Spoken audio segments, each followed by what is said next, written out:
creative, and we always have various staff members, sometimes college debaters, sometimes coaches come out of retirement who've never debated in 20 years or something, and everyone always gets a real enjoyment out of the demo debate here, so we're excited to have you here and watch this. You can call it a demonstration or a demolition, depending on what happens today, this morning.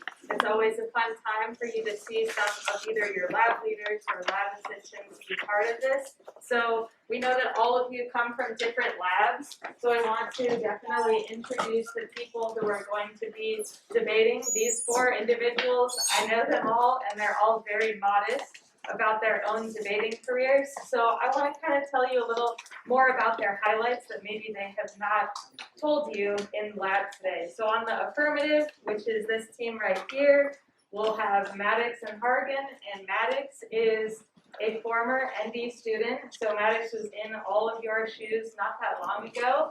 And Maddox was in my lab twice, actually, at the ENDI as a student, and now is a current debater at Samford University.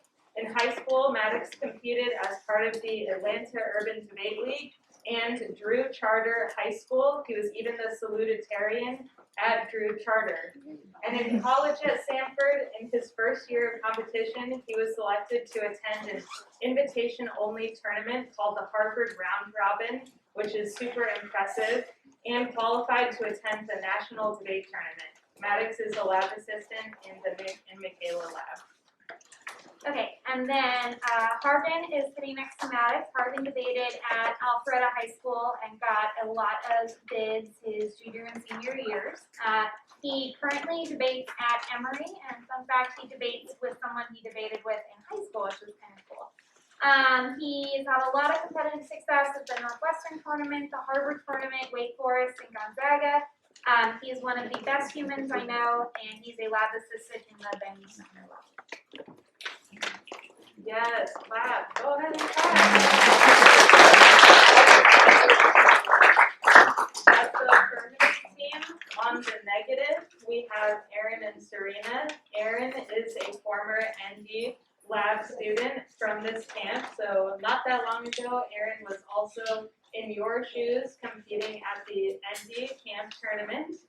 Now Erin is a current Samford University debater.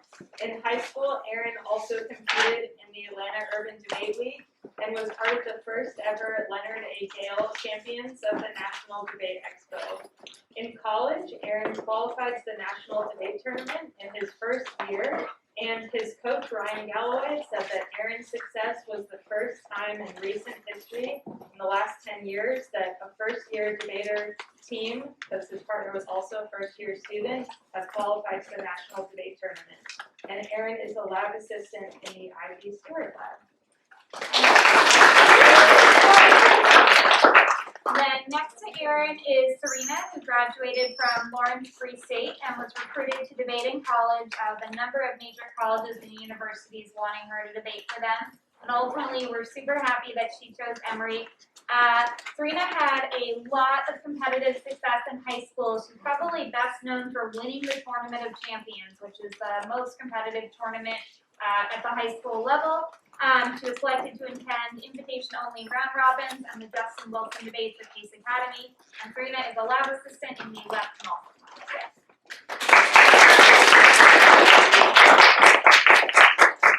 We're super excited for you all to watch this exhibition, demolition, demonstration, debate this morning.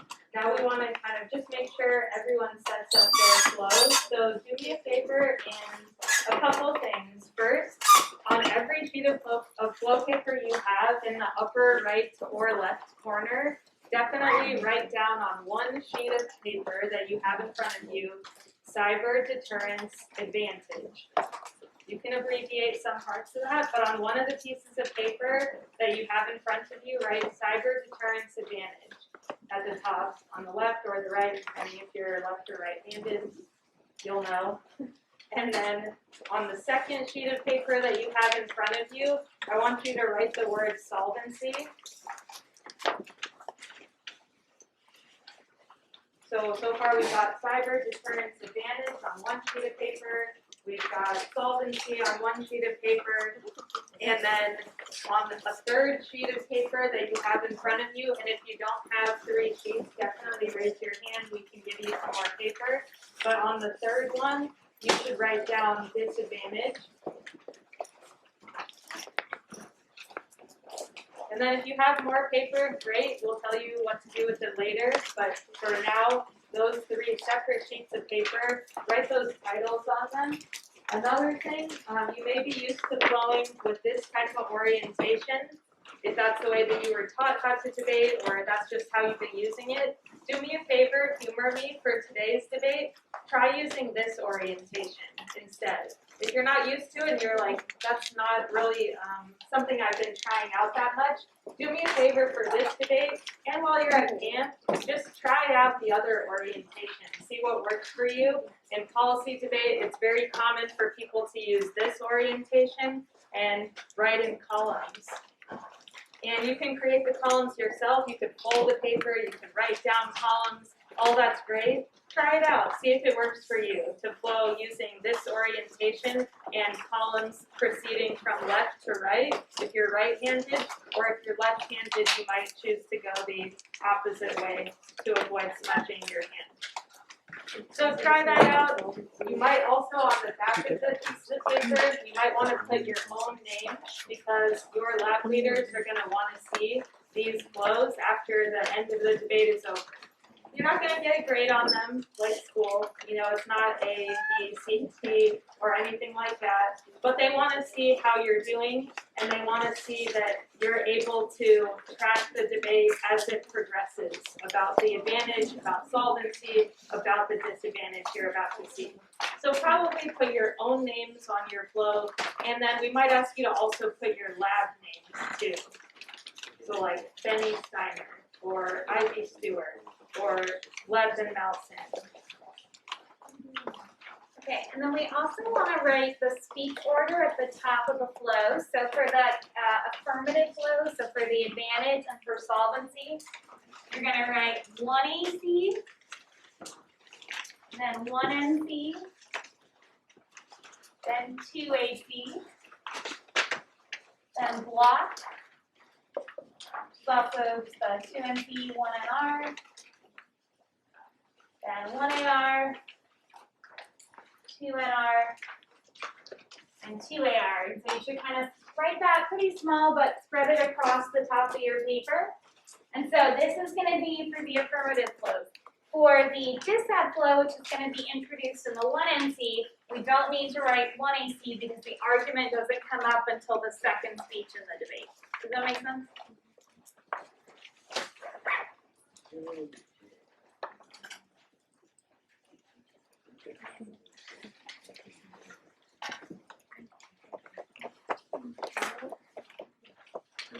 Are there any questions or wonderings?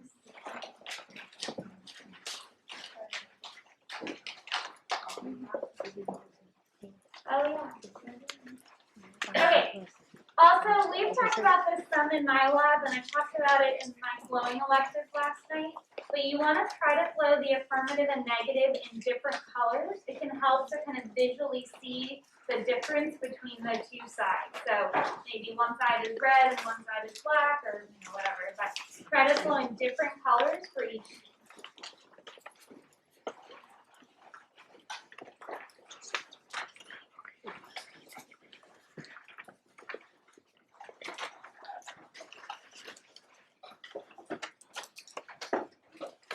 So we're going to get started with the 1 AC. Let's give that first speaker a round of applause. Make him feel welcome.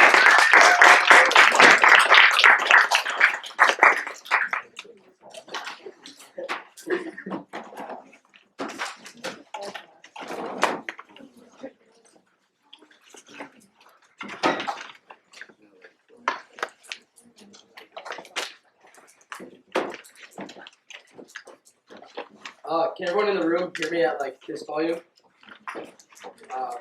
Okay.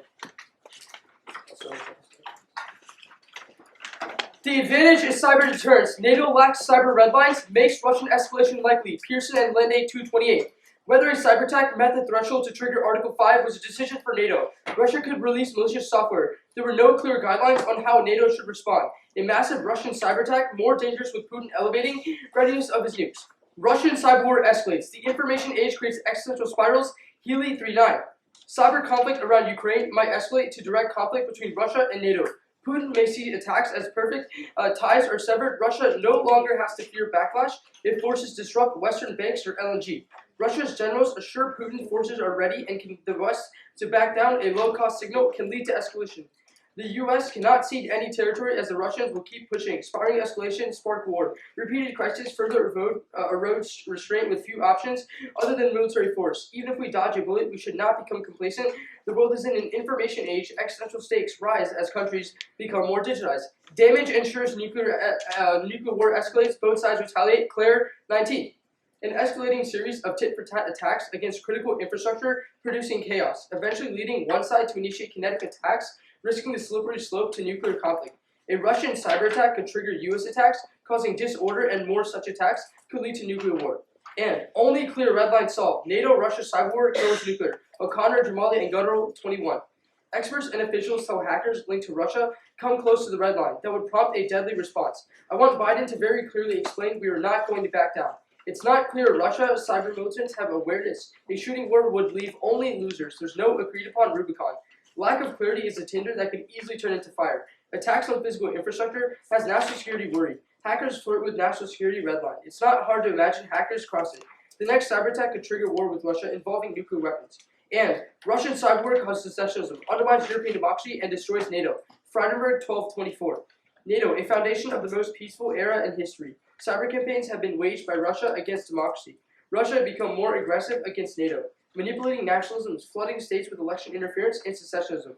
Ops distort public discussion on Ukraine, Syria, sanctions, pandemic, disinformation is amplified, policies become anti-NATO, anti-American, pro-secession, pro-Putin, weakening NATO and its ability to collectively defend itself. NATO has a dismal record of deterring cyber attacks. Extreme lack of clarity has Russia acting with impunity. Cyber must be explicitly included in Article 5. Only bold policy can reverse its lost power. And European secessionist conflicts go nuclear. Fletchman et al. 15. Europe experiencing political and military tensions. Risk of nuclear weapons use. Ethnic Russian populations in Estonia and Latvia. Conflict between Russian secessionist movement. Devolve into a war with NATO and risk nuclear use. NATO mobilizes doctrine, escalate to de-escalate, launch nuclear-armed missiles. And Russia promotes illiberal leaders, collapses the international order. Homeland Security Newswire 17. Russia posed a hybrid threat to NATO. We need convincing deterrence. Russia's goals were to undermine faith in the democratic process. Russia's success in helping elect Trump emboldened Moscow to replicate it in Europe. Its interference, hacking, and disinformation helped far-right populists win. These politicians weakened the West, dismantling the liberal international order. And illiberal leaders escalate hotspots and fracture its institutions. Ends the cooperative world order, which is key to solve every global existential threat. Beck 20. Populist access government, erosion of democratic principles, fall of authoritarians, openly challenging global rules. Transparency, civil liberty, rule of law, accountability, and minority rights. Illiberal democracy risks geopolitical security.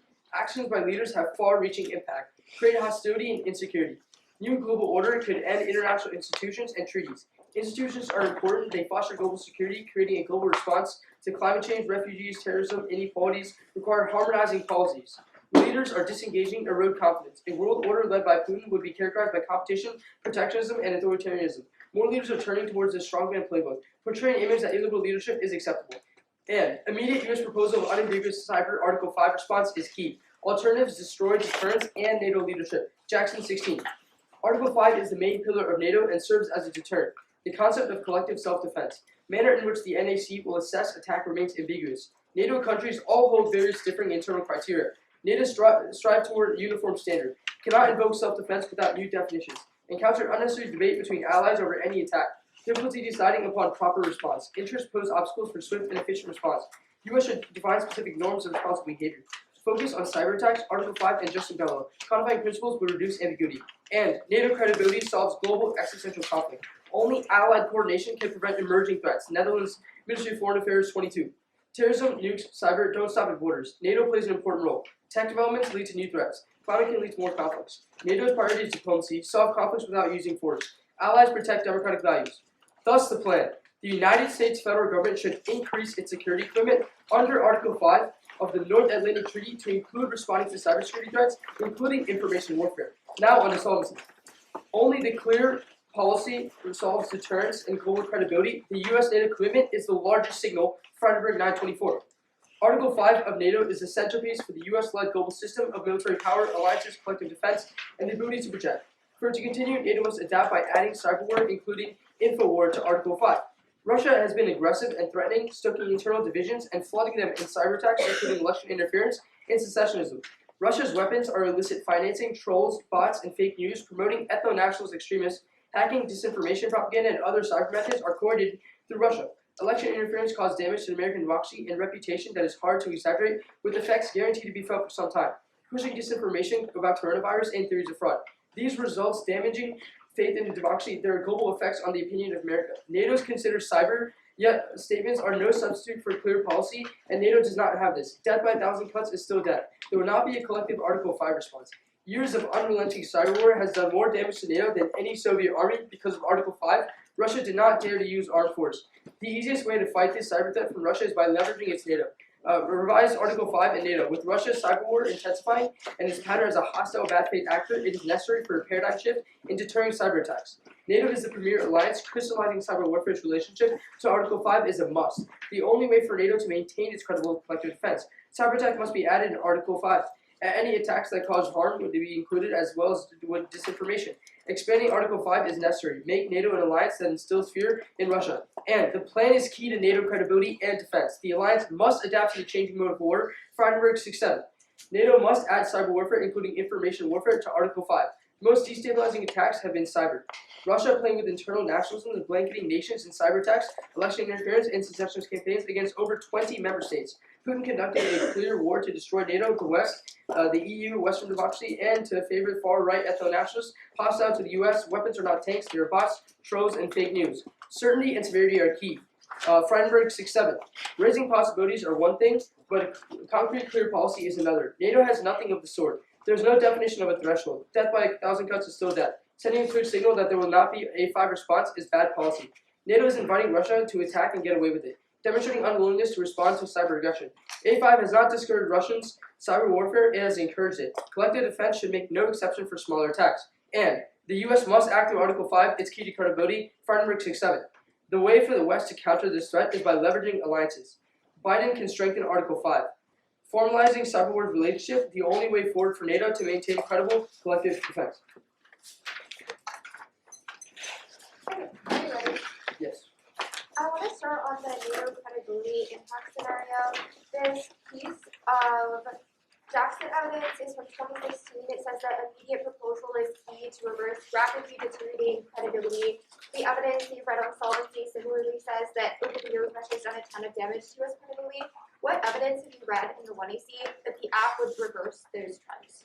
I think a lot of like the Freiburg piece of evidence in the solvency page and also the other one are from recent as 2021 and 2022. It says that if the U.S. were to push NATO to sort of change this definition of cyber war and include info war, that would then attach it to Article 5, which would be sufficient to deter Russia because Russia does not want to engage all of NATO, but now it knows it can sort of go under the threshold. I understand the deterrence aspect of that as well as the recency stuff, but my question is more so what evidence in the 1AC says that the credibility that has taken a hit because of lack of cyber response is totally repaired post-affirmative? You have evidence that says that it's being pumped now, but I don't see evidence that says that. Yeah, no, I think I'd still point to the same two pieces of evidence, like largely the Freiburg card. The Freiburg does a great job of explaining why Article 5 is sort of the linchpin for NATO, and it talks about this specific scenario for cyber warfare and how it's damaging NATO credibility now, but it does make a reverse causal claim that if the U.S. and NATO would sort of amend this definition,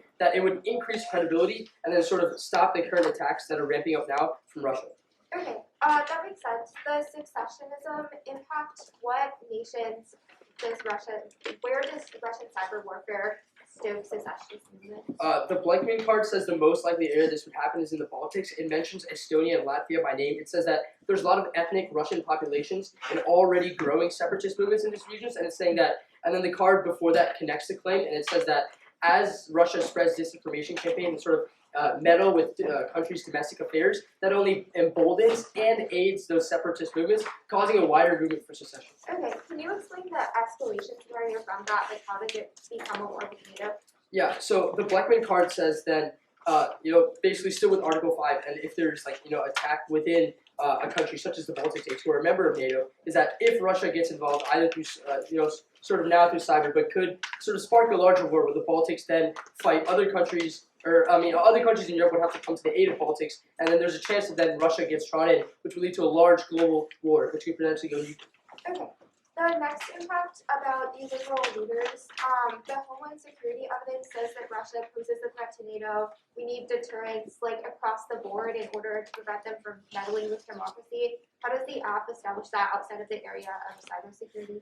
Well, one, we've made a claim why cybersecurity is the biggest internal link. Second is we've sort of also made this broad claim of deterrence, is that right now Russia's taking advantage of the lack of credibility in deterrence now, but the app would solve that, which would help writ large.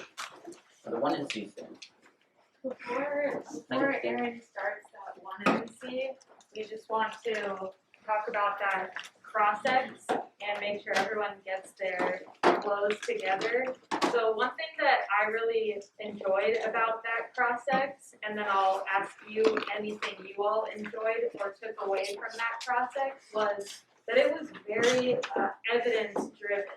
You'll notice that in both Serena's questions and Harvin's answers, they were a lot about featuring pieces of evidence. Your Jackson evidence says this, your Freidenberg evidence says this. What evidence do you have in the 1AC that says this claim? Or do you have a piece that says that sort of claim? Both of them in both the questions and the answers to questions did a really good job trying to incorporate author names into their questions and answers so that the opponents were both on the same page about, well, which piece of evidence are we talking about? And that's super helpful to the judge so that the judge can also be on the same page about what evidence are we talking about. Another thing I really liked is that they both seemed very well prepared, like they knew what their evidence was talking about, and that Serena, especially since she's the question asker in this scenario, had thought about her questions in advance of the debate. So there was never any hesitation about what question will come next. She had a clear list of questions she hoped to ask.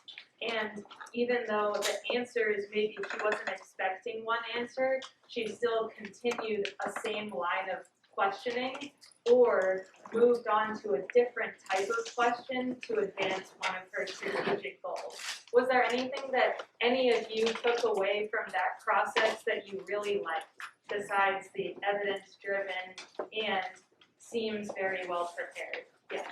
I like the way that he always looked forward. He never looked at her. He made sure he was talking to her.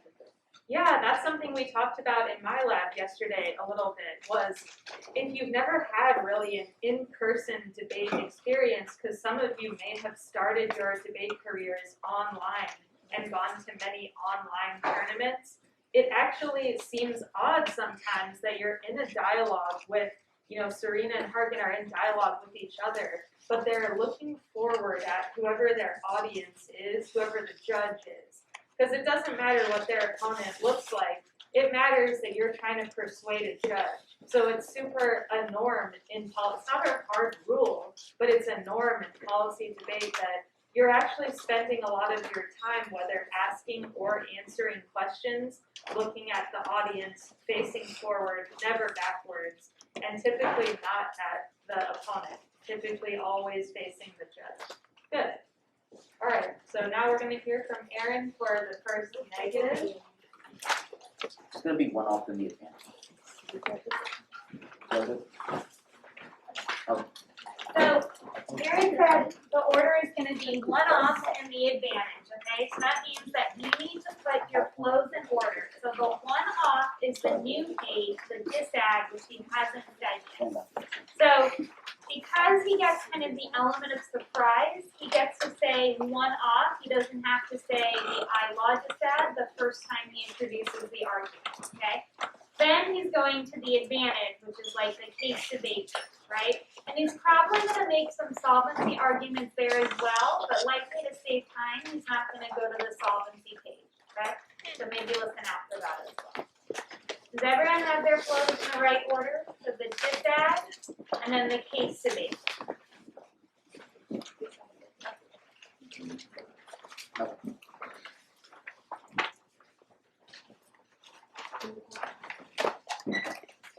Information warfare is not an armed attack. The plan's definition of cyber thresholds lowers the line for breaking international law. Goodman 17.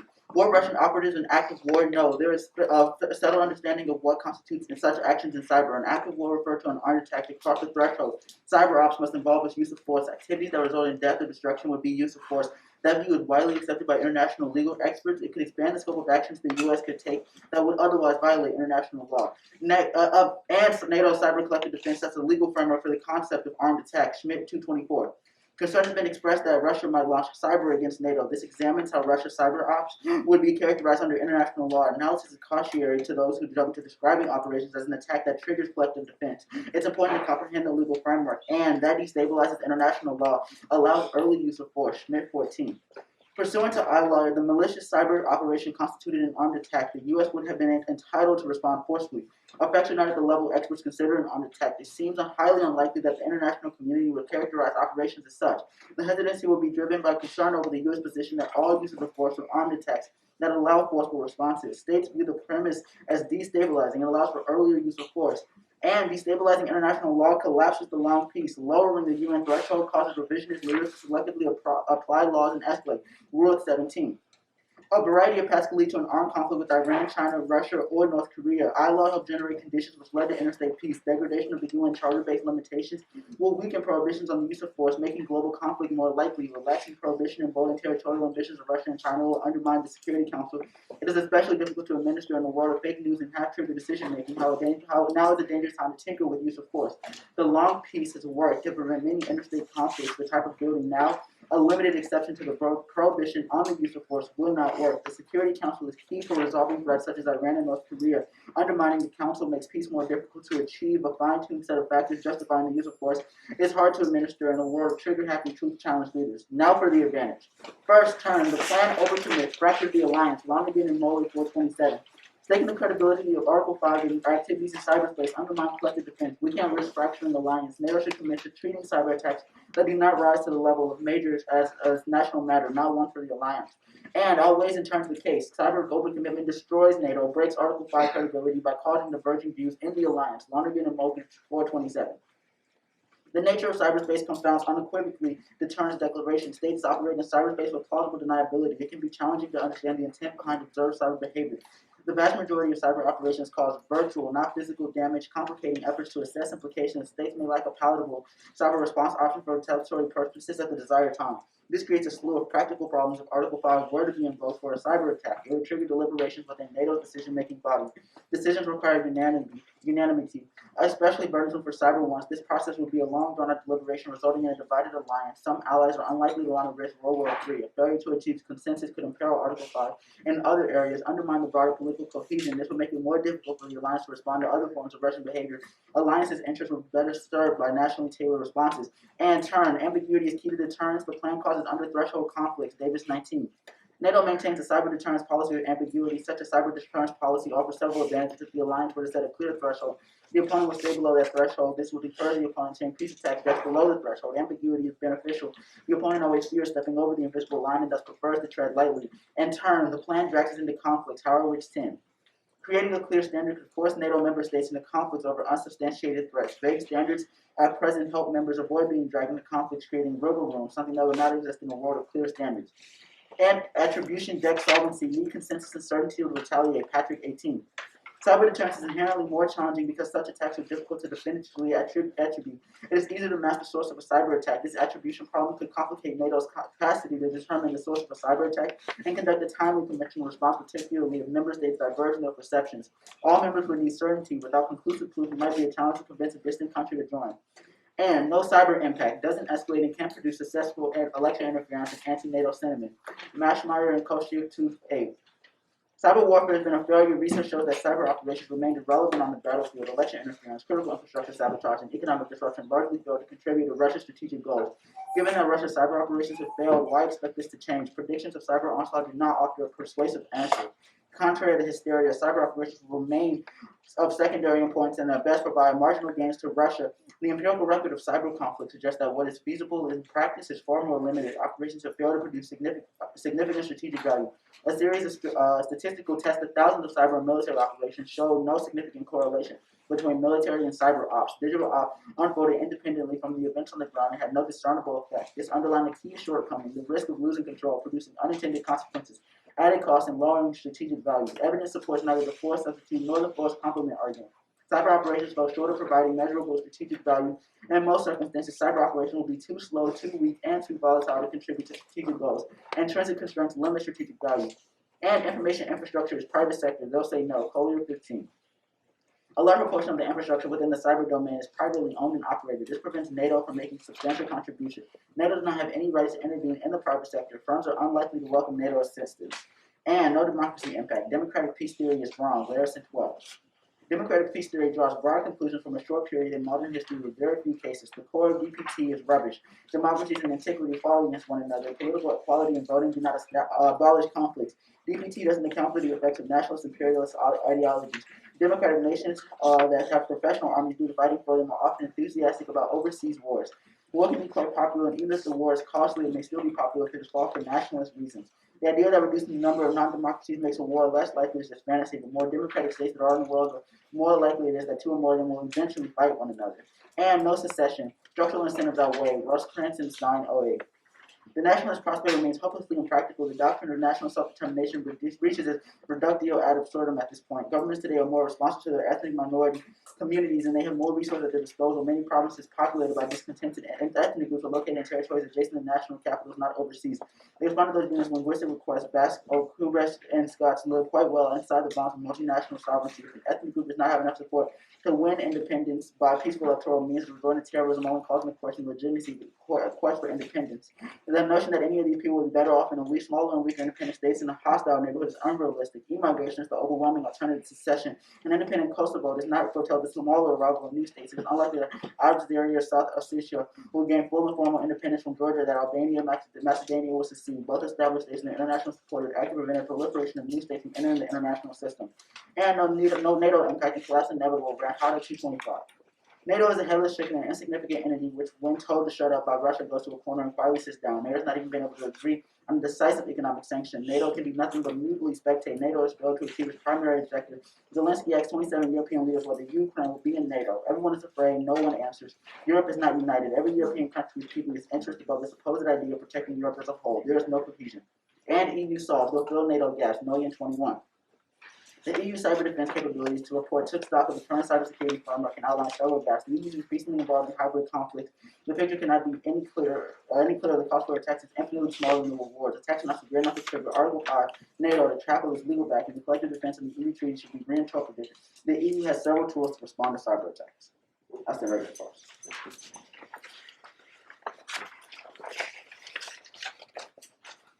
Okay, first on the dissent, what piece of 1NC evidence mentions a specific international law that we violated post-Klan? It's not about international law that's being violated.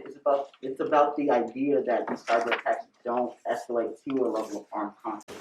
NATO being this one entity that has this cyber attack could cause sparks elsewhere. So I guess walk me sort of through how that happens, because a lot of your cards mention international law. Your impact card, let's go to the word card. It talks about destabilizing international law. So I guess if international law is not the internal link, then what is the impact?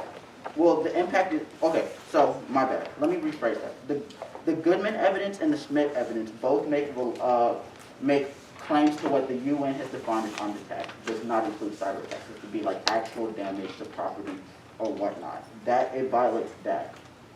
Okay, so I guess now we've gotten to that the UN is sort of this large enforcer in international law. What have they successfully enforced in the past?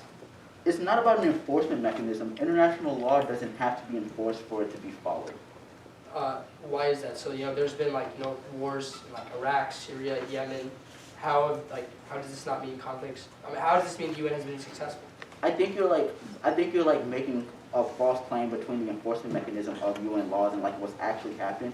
International laws have been enacted and countries follow them because they're seen as norms. They don't have to be enforced. Okay, I guess the 1AC says like Russia and like broader illiberal wave of countries are not following these norms. So I guess who follows these norms? It's not a broad country. There's only like Russia one time has broken the norm. Like that's it. Widely in the world, countries follow the norms of the UN. Okay, let's talk a little bit more about the impact, the word evidence. Where do you think this mentions or rises to the level of like an impact claim? Yeah, the evidence talks about how relaxing the prohibition will embolden territorial ambitions of Russia, China. It also outlines other hotspot scenarios such as North Korea, Iran. Like, there's like tinkering with the use of force causes these things to happen. Okay, I guess on case, the Davis card talks about like under threshold attacks. What would these look like post-plan if info warfare and cyber attacks were added to Article 5? Can you repeat that question?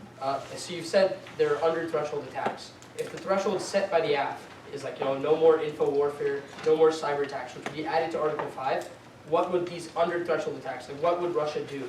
The threshold is only set by the AF for NATO, not like worldwide. Like the AF only affects NATO, not like UN decision making for armed conflict. But why does the UN matter? Because the UN sets broad international law, NATO only sets law like its 26 members. Okay, one last question. The Collier card talks about the private sector saying no, and it's about NATO broadly. Why can't individual NATO countries convince their own private sector? Well, because the private sectors operate outside the public good. They were supposed to convince the private sector to do things which they can't. Okay, so a couple things that were really good there. So one thing that I liked that Carvin was doing was that he asked about a lot of different things, right? So in the cross-sects of the 1NC, you often want to have kind of a broad variety of questions, right? Why might that be a good idea, rather than asking about the same thing for 3 minutes? Yeah? You can set up the 2AC, a broader look like all the possible answers that 2AC could have. Yeah, it helps set up the 2AC more effectively. Why else is it strategic to ask about lots of different things? address all their responses in your next speech. Right, and so we don't know like what the block is going to extend, so it's possible that if targeting cross-sects for 3 minutes on the same argument, it would be kind of useless if the block chose not to extend that argument. Does that make sense? Okay.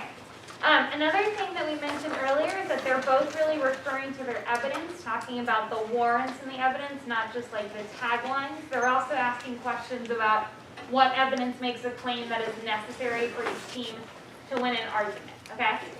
So another thing I wanted to mention is that sometimes people get confused about who is involved in the cross-sects, right? And so the best way I think to remember this is that obviously if you are the person who just gave a speech, you are the one being cross-sexed.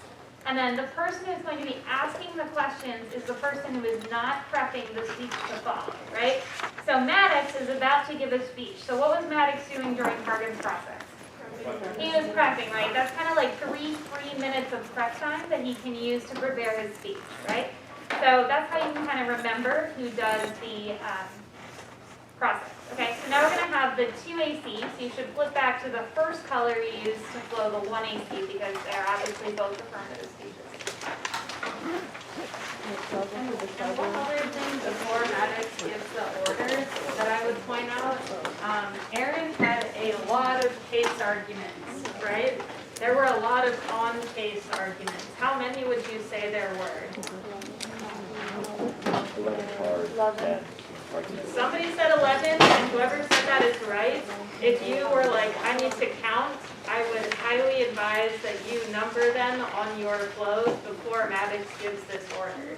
So I would write down 1, I would write down 2, and I would put, like, for example, current ambiguity impeded deterrence, that's number 3. Number 11 was about the EU sols will fill in the gaps. So if you don't have that numbering system, it will, it's like, that will really be not just a surprise, but something that will help you much later in the debate. Keep track of where is Maddox answering these arguments and where does Maddox's answer to 1NC3 stop and when does Maddox's answer to 1NC4 begin.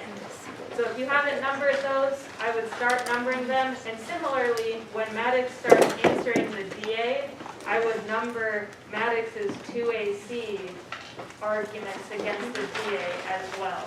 And once the block happens, you'll see why this will really help you keep track of the debate moving forward. 2AC 7. The order is going to be the advantage and then the disadvantage.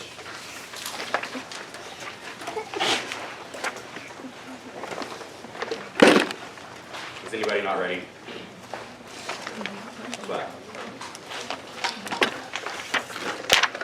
Group 1 and C1 and 2, they say plan overcommits an ambiguity good, but A, extend Freidenberg 21. Article 5 is intrinsically key to credibility in solving collective defense of all NATO member states is essential to deterring Russia, and Article 5 is normal means. Provisions are in place for implementation. And B, extend our third piece of Freidenberg evidence. The plan is key to NATO credibility writ large. Russia has used cyber attacks to conduct election interference, and other cyber attacks against 20 plus NATO members means there is a broader alliance consensus. And C, clarifying ambiguity solves overcommitment. This is 1 and C, Lonergan and Moeller 427. How and when Article 5 applies to cyberspace remains unclear. NATO should quickly clarify cyber attacks and threshold for what would trigger an Article 5 response. And next, 1 and C3. They say the plan drags us into conflict, but A, no dragon, that's Horowitz 10. Concerns that specific standards might drag states into conflict are overstated. NATO members have only invoked Article 5 once in September 11. There's a high threshold for invoking Article 5 means countries are unlikely to do so because unless they are in grave danger. And B, entanglement fear is backwards. Empirical studies, that's Barkley 15. I analyzed every U.S. military conflict since 1948. Over a 65-year period, there have been only 5 ostensible episodes of U.S. entanglement.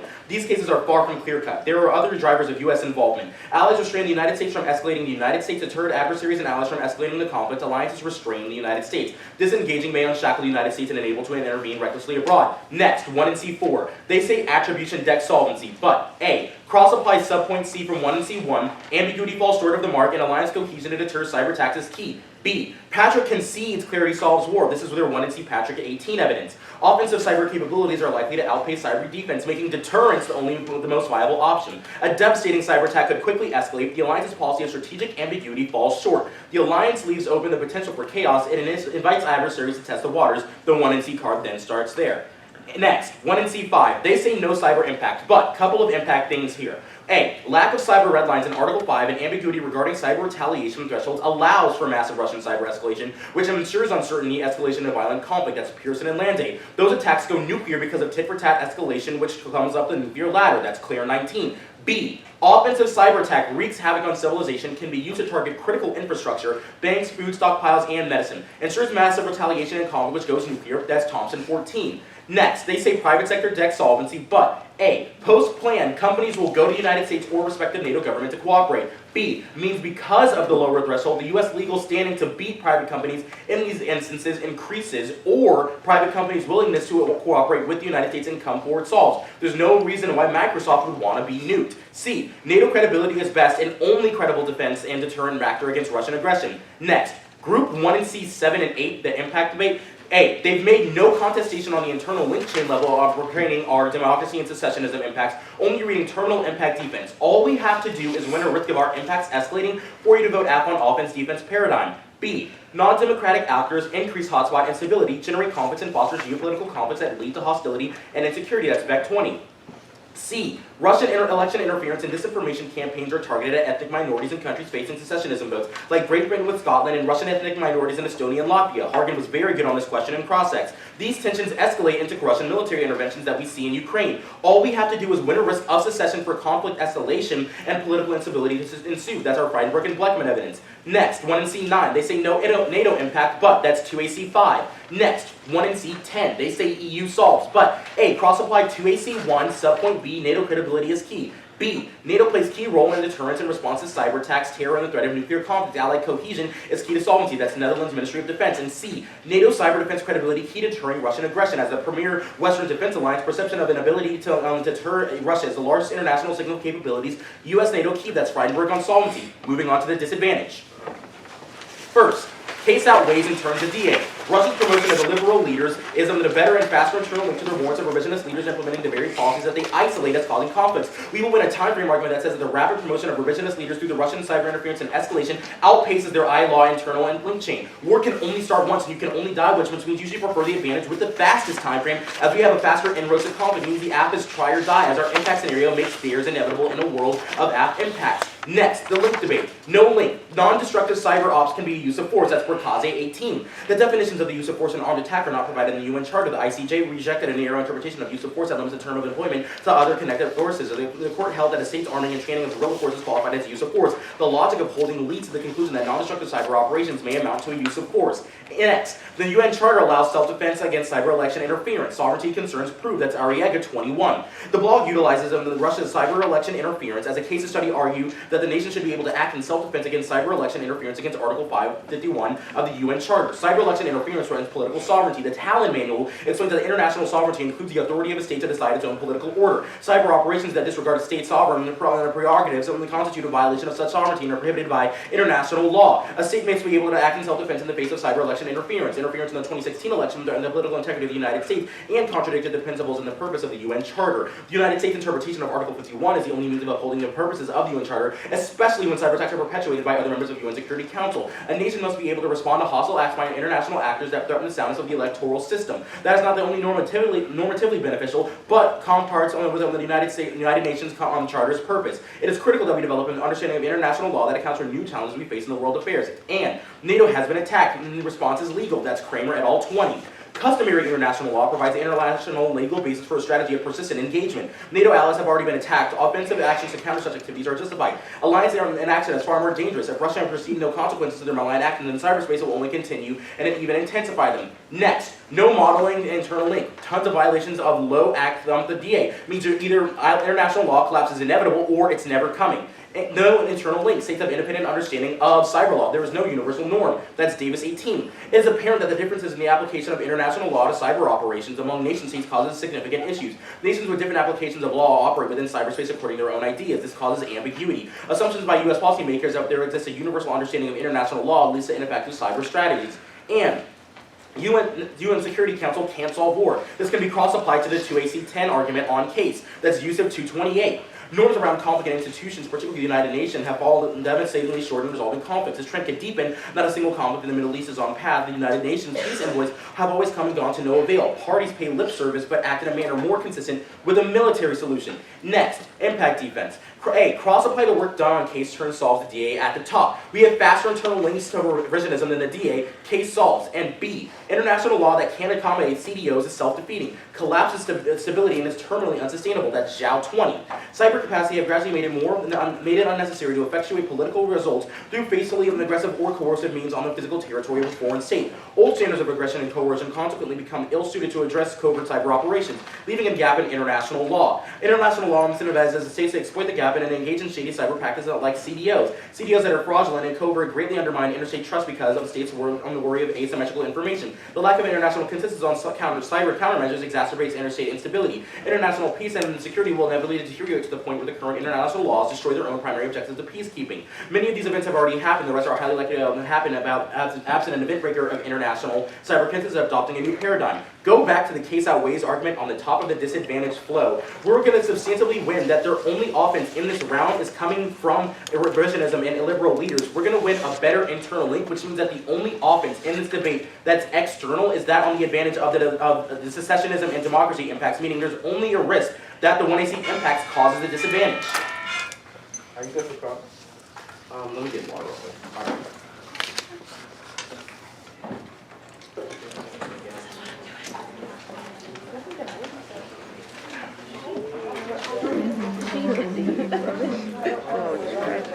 Okay. I'm gonna start on cross. I'm gonna start on case 1 in C6. It says private sector banks or post-plan companies will follow. What companies will follow? Yeah, we're making the argument here that like Microsoft and like Dell and all these other like private sector industries that you're isolating as like people that wouldn't want to work with the government have absolutely no reason to, because they're the infrastructures that are getting like hacked in a cyber attack. Like when Russian interference happens, that happens through the mediums of these private sector industries, which means that post-plan, either A, the United States legal standing to invoke Article 5 and like rely upon cyber retaliation abilities means that they have to work with them, or that we'll win an argument that post-plan, these private companies will only have incentives to Yeah, work I'm with them, sorry, which you means they said come they forward. have to work for them. What enforcement mechanism of the app forces companies to follow? We're not like fiating an enforcement mechanism saying we're going to go up to Jeff Bezos and say like run me all of your data, but we're saying that these like companies are going to have incentives to work with us because the only like thing that comes with Russian cyber interference is like the degradation of their own companies' like well-being. Like these people are on like the U.S. soil and like soil of NATO companies that are going to be impacted by like a Russian escalation of conflicts, meaning that they only have an incentive to like save their own skin, ergo also like saving like the NATO members. Okay, you've made arguments about like non-destructive cyber ops being use of force. What like cyber attacks does the affirmative make eligible to be under Article 5? Yeah, we would make the argument that like a country's ability to like self-determine its own government and it's like its political and legal sovereignty, like attacks and advances against that, ergo like the Russian. I'm sorry, this like, is the question of like app mechanism. Like what cyber attacks in the status quo does Article 5 not? Yeah, I was going on to say that like Russian cyber interference with elections like would be seen as an attack or like a use of force like through Article 5 means, meaning that like if a NATO member state were to like be threatened like politically, like with you how we see with like the United States like election interference in 2016, Article 5 would be able to like be invoked so that we could collectively defend ourselves from advances on like cyber attacks that would like cause like both like kinetic and also like infrastructure damage. Like we have Okay, like so- evidence that reads that Okay, like so the app like stops things like election tampering. The irregular evidence you've read says that like the UN Charter allows defense against election integrity. yeah, but there's not Why is that not? Yeah. So the 1AC is actually very detailed on this. It says that there aren't current cyber red lines, meaning that Russia is like prompted to escalate and like try and like see how much we're willing to allow. We've read evidence that says ambiguity in the status quo is bad and only a clear deterrent policy that says that if you cross these thresholds of Okay, like a the cyber primer- attack, we will then escalate, deters Russia from doing the attacks that it's done in the past. primer evidence on the DISAD says that NATO's already been attacked. Why, if NATO's already been attacked and they haven't attacked back, why does that not just? We prove would make that the that's argument not that necessary? the Kramer evidence is pretty bad, and we would also make the The argument primer that evidence you read? No. We're saying You read the Kramer evidence. the 1NC Kramer evidence. The 2AC Kramer evidence. Oh, well then the Kramer evidence is amazing.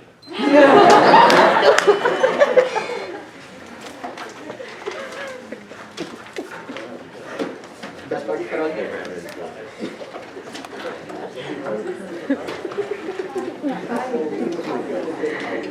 Alright, so while the block is preparing their answers to the two ACs, the block has some choices to make about what the 2NC is gonna talk about compared to what the 1NR is gonna talk about in this debate. They've definitely got some choices. All the labs yesterday kind of learned about this international law DA. So what would we characterize the 2AC strategy versus the DA like? Would we say that they impact turns the DA? Any thoughts in the front? I think they're going to outweigh on time frame, so essentially, you already explained the argument. Okay, so they've got a strong case outweighs argument. What else do we think about the 2AC strategy versus the DA? What other kinds of arguments were in there? Yeah, in the hat? The no link words and the, what the app doesn't break international law. Good, so we got some defensive arguments, like a no link argument. We have some impact defense arguments. We have some case outweighs arguments. What do we think about the criteria by which Maddox decided to say the case outweighs? Do we remember what criteria of risk assessment was being talked about here in the purple mask literature? Time frame. He said that time frame is buy or die, and then you should privilege time frame because like if extinction happens first, the other impact doesn't matter. Okay, so instead of trying to talk about a lot of different risk assessment categories you might have heard of, like magnitude, probability, time frame, we've heard mostly about time frame at the moment. So Maddox is instituting some criteria by which he wants you to evaluate his impact over the impact of the negative argument. The case arguments. How are we doing with being able to know when Maddox was answering the first argument versus when Maddox was transitioning to another argument? We feel like there were good transitions there. We always knew which argument was being responded to. Why do you think that was? Why was it so clear? Blue mask over here. He was giving clear signposting. What do you mean by signposting? You're right, but explain that a little more. He was sort of going off of the one NC and going sort of based upon the numbers. Yeah, using a numbering system and referencing author names and describing the opponent's argument before answering it in detail. So even if your numbers may be a little different than what his numbers were, you could still easily find where you were and where you think that he was making a response to a particular argument. How is our spacing going? Did you have enough space in between each of the arguments? Yeah, it's okay if you didn't. So what you might do moving forward is, if you have more than 8 of Aaron's 1NC case arguments on that front page, you might have noticed you're running out of space, because in some of the answers Maddox made in that 2AC, there was more than one response. And so then you might have lost out on some space. So that's a good thing for you to notice, especially when you're kind of not used to flowing, because your last tournament might have been a couple weeks ago, might have been a couple months ago, might have been a year ago. So you might notice, like, spacing is something I want to work on for the rest of camp, because I spaced the 1NC arguments too close together, and then what you noticed was when the 2AC happened, you kind of ran out of some space. So that's a good thing to notice. It's nothing to be embarrassed about, but that's something that you can, when your lab leaders ask you, what is something you're taking away from the debate and want to work on for the rest of camp, that's a great thing to notice that you might want to be working on.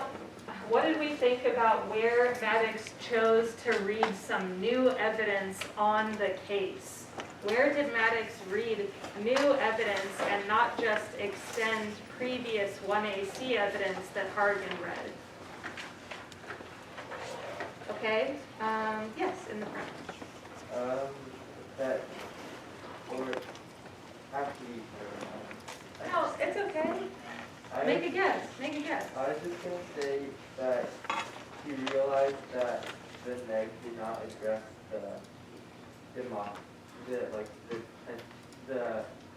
democracy was disintegrating in Europe, and how he figured that out, but that's not really new evidence. It just wasn't addressed by the neg. Yeah, that's definitely a good thing to notice. Anyone else have a different idea of a piece of new evidence read on the case? Yeah, in the back with the gray sweatshirt, blue mask. I have 2 pieces of evidence on the dragon argument, 3 or 4. Yeah, so to help answer the argument that the plan drags others into conflicts over unsubstantiated threats, that was one of Aaron's arguments. Maddox chose to read 2 new pieces of evidence, the no dragon by Horowitz 10 and the entanglement fear backwards, Barkley 15 evidence. So Maddox did not need to read new evidence against every 1NC on case argument, but those were 2 pieces of evidence that Maddox thought pieces of my 1AC may not have responded to this. So now I'm choosing deliberately to read a piece of new evidence here. So I think that was a very smart choice, and the block will definitely have to deal with those new pieces of evidence.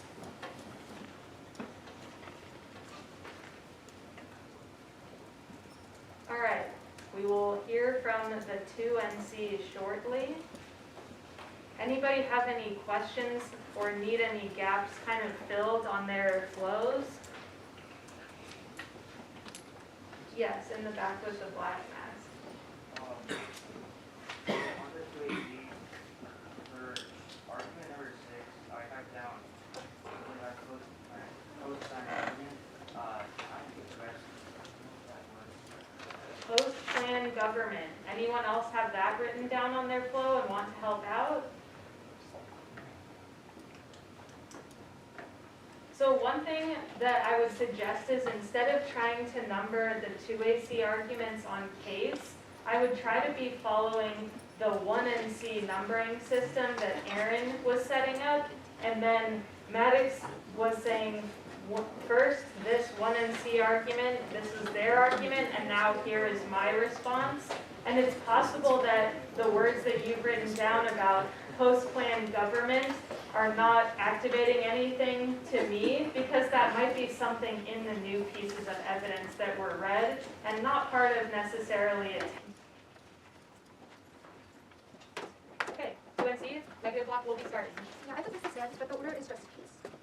That's the case. It's the cyber.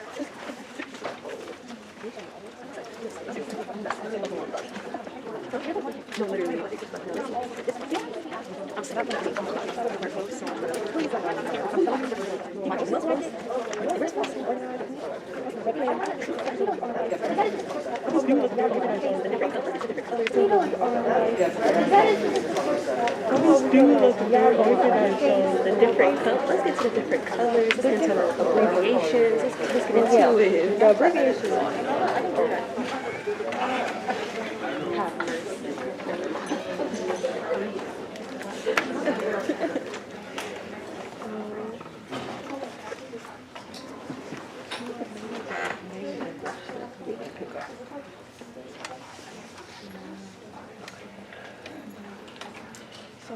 Is everyone good? Cool.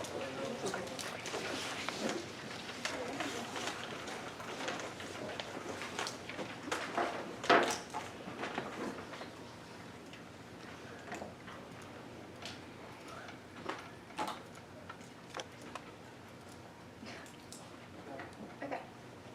I'm not going for the case turns, but there are several arguments made on 1NC3 that are detrimental to the affirmative. First is that we'll explicitly concede the Horwitz evidence that's read to answer the turn. It says that NATO is very hesitant to invoke Article 5, and it hasn't happened since 9/11. It's terminal defense to their secession narrative, because you should remember Hargan's 1AC process explanation. The only reason conflict ever escalates is because big countries with nuclear weapons intervene due to Article 5 commitments. However, Maddox has said in the 2NC that they will not do that because the threshold for invoking it is so high. Second is the 2AC Barkley piece of evidence is similarly bad for them. If entanglement theory is false, then the thesis of their secession impact is as well as the democracy impacts, because larger countries don't escalate and the scenario is not terminal. Next is that cyber attacks don't escalate.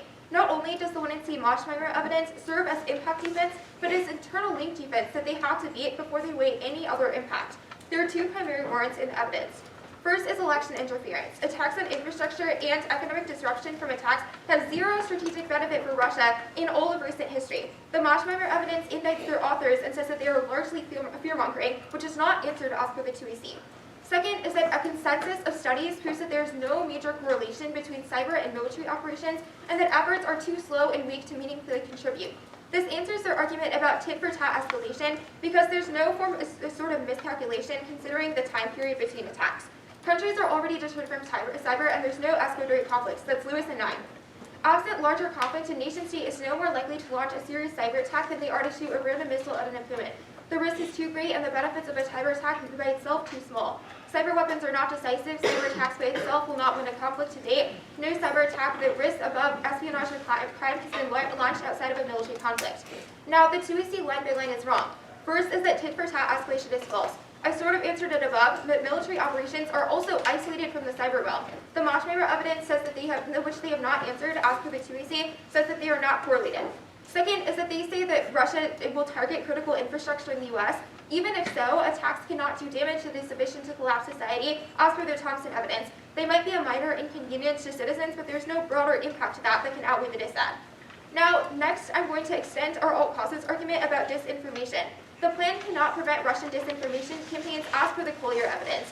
The vast majority of infrastructure that is targeted by their operations now is hosted by the private sector, where NATO legally cannot intervene, and actors are not willing to will say no to its help.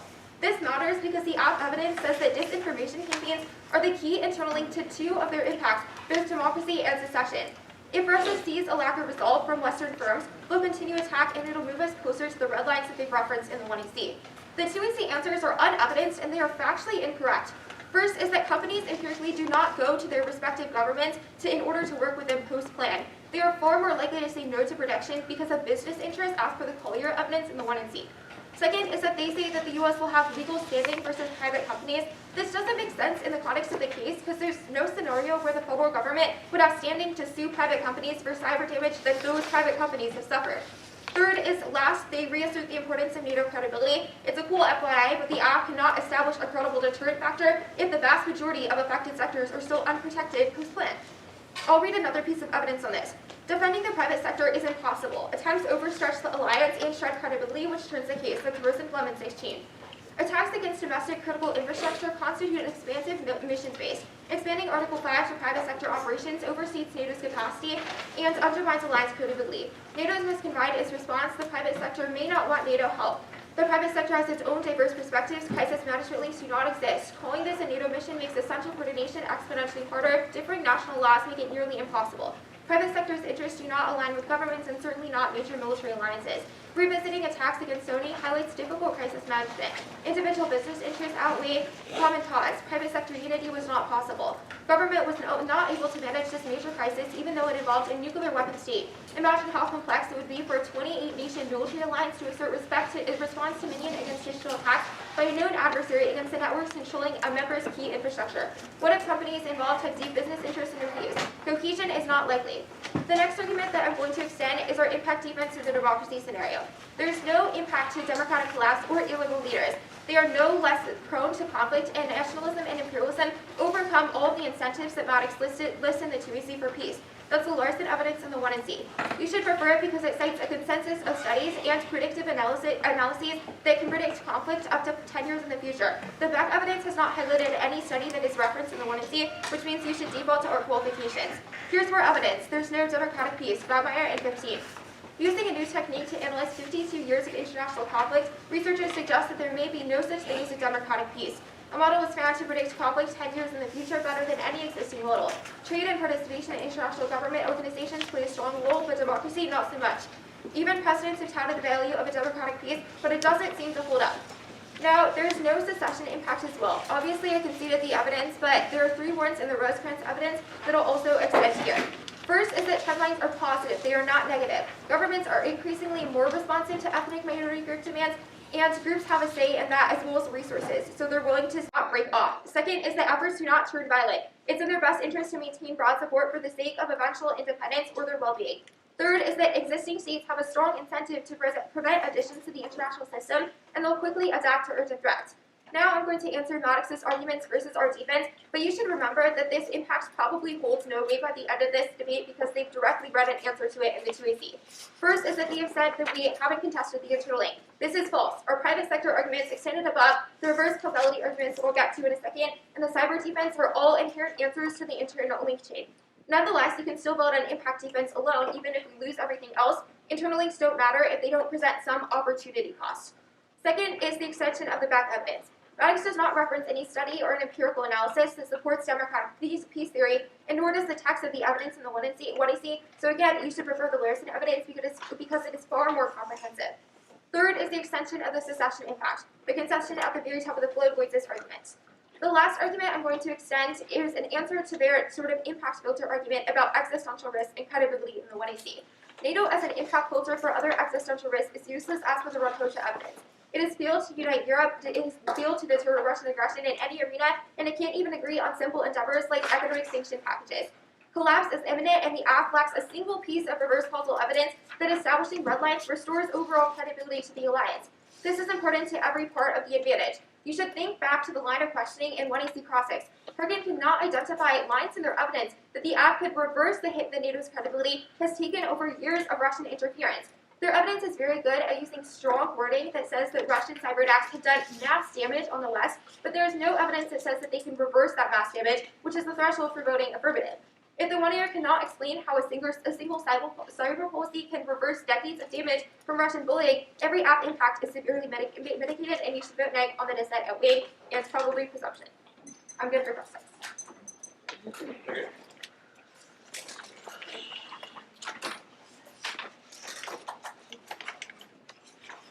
I'm gonna start off on your Lewis piece of evidence. This Lewis 09 card doesn't account for like moments like Russia hacking the 2016 U.S. election. Was Russia deterred then?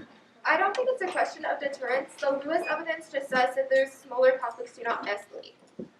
Right, because so I'm not understanding like Lewis's implications on deterrence. Then, if countries are already deterred from cyber, then like what's like? Can you just explain, I guess, like the status quo, like through the lens of Lewis's The claims on reason deterrence? they're deterred from cyber is not because of any individual policy by a government. They're deterred because the opportunity cost is not like high enough for. They're not willing to like make attacks or whatever because cyber cannot get them very far. So how does like this opportunity cost like framing then explain Russian like election hacking in 2016? Like what prompted them to do that then? Well, I mean, that can be true, and it can also be true that those don't escalate and they're small scale and they're not like a. Wait. So US. that's all good and all, but you started off that answer with that can be true. What's Lewis's explanation for like the motivation behind Russian election hacking? Because you started off saying there's no opportunity cost, and then you follow it up by saying, well, they did it. But I don't think Lewis has to explain election hacking because our argument is just that those things don't escalate. no, it's not just broadly about election happening. It's about a claim that you said that countries are deterred either not through policy, but they don't have opportunity costs. But it isn't explaining why there have been like cyber election interferences past that. But I can move on. I suppose like you say that compare like that. The companies don't go to the like United States government because there are business interests like post-plan. Like, what are those business interests? The Rosenblum evidence that I read is very good on this. It says that their individual interests outweigh the common good. They cannot be unified. Things like profit. There are examples historically. The evidence cites Sony when North Korea was attacking Sony. The private sector did not want to intervene because of profit, even if it was in their best interest. Okay, I suppose.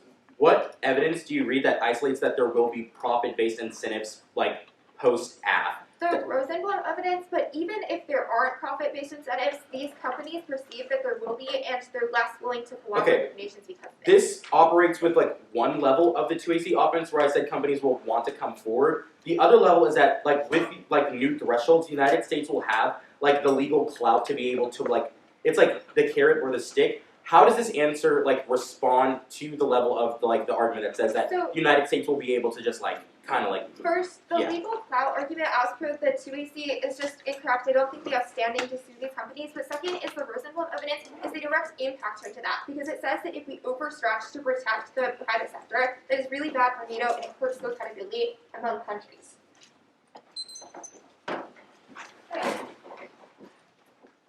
Just a quick couple things I want to comment on before we do the 1NR. So, couple things. At one point, Serena said there's no impact to democratic peace theory and democracy.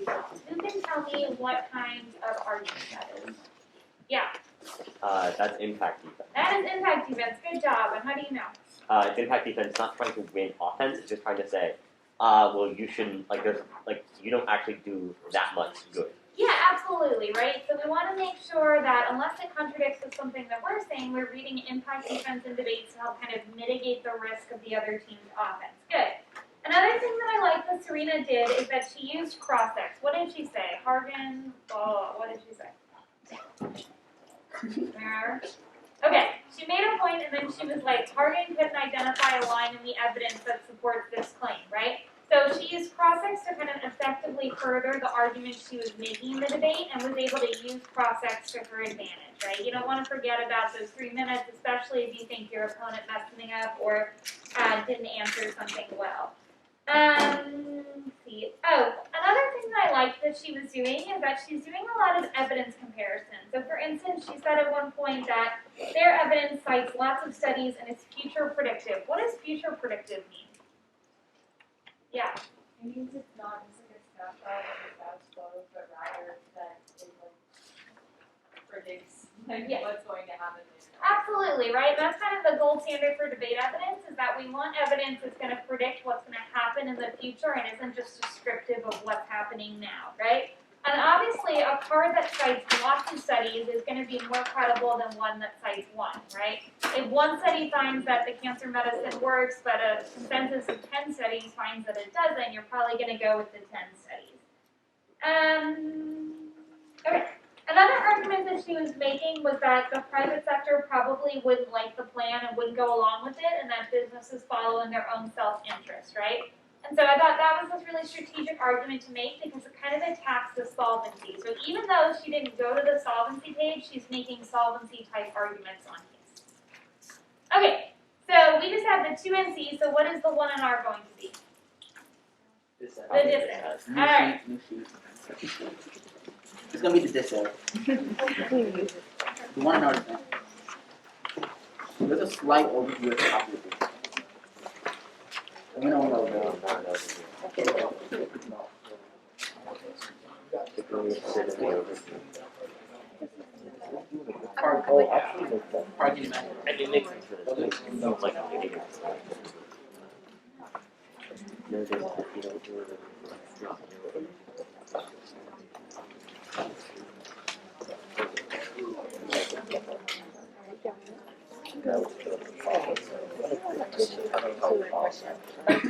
Yeah, good. Okay. The dissent outweighs in terms of the case versus on magnitude. It emboldens revisionist countries such as Russia and China and emboldens other threats, Iran and North Korea. That's 1 NC worth and probability. It's likely Russian invasion of Ukraine proves Russia will invade other nations. It's a question of keeping international law in place, and it turns the case. Norms turn and outweigh deterrence. That's Lewis 9. Limitations of deterrence.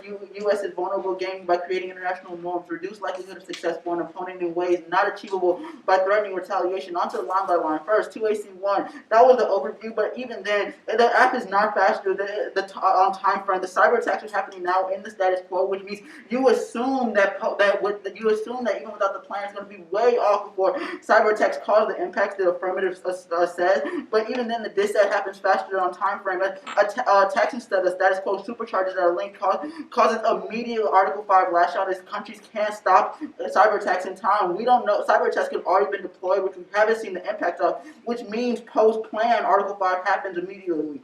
On to 2AC2. First, extend the Schmidt evidence. International law gets destabilized by the plan. It allows early use of force that leads to an armed attack, and their evidence doesn't say all cyber responses are legal. This is 2AC Bukazi 18. Every unfriendly act, the 2AC card ends, and then every unfriendly act does not cross the use of force threshold. The International Court of Justice held that financing guerrillas did not fall into the same category. Cyber ops intended to economically coerce, in other words, not amount to use of force. And most cyber operations are below the threshold. That's Davis. Most cyber ops fall below the use of force threshold to maintain right to self-defense. The operation would have to classify as an armed attack, and Russian attacks won't cause physical damage. The planned field of retaliation below threshold violates IHL Schmidt 224. Irrespective of whether Russia's cyber might constitute wrongful act, the question remains whether they initiate war. It brings into operation the IHL. It is crucial that diplomats keep distinct. The legal understanding force may not rise to armed attack, triggering the rights of defense. Physical damage will qualify. It is unlikely Russia's cyber operation will be triggering armed conflict. On to 2AC3. First, election hacking doesn't pass the severity threshold for self-defense. That's kilobytes 16. The laws of war are inapplicable. DNC hack did not cause any physical damage or bodily harm, does not reach the severity threshold, and election hacking is not an armed conflict. Nakashi 17. Russia's hacks and election meddling were alarming, but not an act of war. It's not a violation of the UN Charter's prohibition on the use of force. Hacking is political espionage, not a breach of international law. On to 2AC4. This evidence is not the crazy dissent to take out the app thinks it is. When asked in cross-ex, Maddox didn't even know what the card says. It flows negative. If NATO has already been attacked and response is legal, that means the app is not necessary and you vote negative on presumption. Or it shows that NATO doesn't want to attack and that the app can solve, as it doesn't fiat a NATO response. It only fiats passage of the law. On to 2AC5, yes, there's an internal link. That's the Schmidt evidence. Adding cyber to Article 5 destabilized law allows for early use of force. The Schmidt evidence cites security experts who all concur that cyber attacks do not rise to the level of an armed attack. On to the thumpers. They said there's no thumpers, there's no violations in the status quo, and even if the law of war is dying, the app opens the floodgates and legitimizes military action against cyber attacks. The Cathcart evidence is based upon one example of Russia. It's not indicative of the whole world like 1AC Goodman evidence is. You should force the act to identify the broad violations of all law they claim are happening in the status quo and not just magically say that they happen. On to the no modeling arguments. They don't get a no modeling arg. The 1AC Frydenberg evidence is about the signal of the plan that the U.S. passage. Either the act models or you should vote nag on presumption because it means they can never solve their arguments. And the plan models a lower threshold for use of force. Others look to the U.S. Lone 8. International legal system, U.S. established precedents that influence what other states do with dramatic consequences for CIO. States took note when U.S. asserted the right under law to engage in preventative wars of self-defense. An astonishing number of other states have asserted comparable rights to self-defense. NOCO, Iran, Japan, China, India, Iran, Israel, Russia, and Taiwan. On to AC 6. The UN won't authorize attacks. It's an independent league. Davis 18. The Security Council may authorize use of force.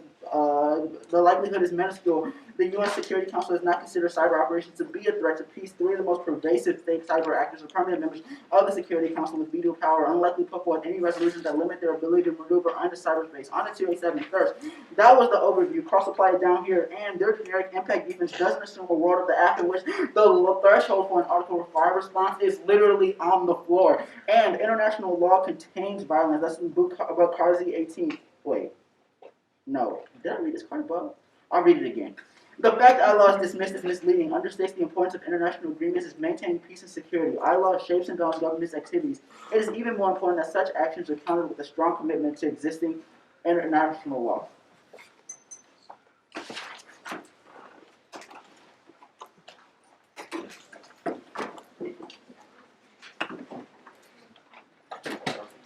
Alright, so the block is over. We've seen the negative make some choices. The 1NC used to have 10 to 11 arguments, depending on how you flowed 1NC, 1 and 2. You flowed them as 2 separate arguments or 1. Then the 2NC decided to advance some of those arguments out of the 11 and not others. And the 1NR chose to talk about the DA. Why do we think that the 2NC and the 1NR talked about 2 different things? The black mask? Because they knew that because it was a block and they had 2 features back to back that they could like double up. Yeah, so the negative has the position of in the middle of the debate, they've got 2 speeches in a row and 2 people, of course, on that side. So they've decided that they want to split the block, is what that's often called, where the 2NC will choose to advance some arguments on maybe the case. Serena could have chosen the DA. And then Aaron will choose totally different arguments than what Serena chose, so that even though they have those 2 speeches back to back, they don't want to cover the exact same thing because it might get redundant. Or they might choose some of the same pieces of evidence to read if they were both talking about the same 2AC arguments about the DA. So instead they're choosing to cover and develop arguments that might help them win the debate, but they're choosing different ones to talk about to split up their strategy and fully develop things. So what else did we notice about some of the choices that were made in the negative block? Yeah, in the purple mask. They went for case for 8 minutes and then went for the disads for 5, so they spent a lot of time on defense. Yeah, there was a lot of time spent on the case to really minimize the case impacts and to minimize the risk of the advantage occurring overall, because there were some attacks about can the affirmative solve the things that they set out to, and also will the impact really be as big as they say it will be. So there was a significant investment of time on the case as well as the DA. So what arguments were eliminated that were in the 1NC and are no longer there? The blue mask and gray sweatshirt.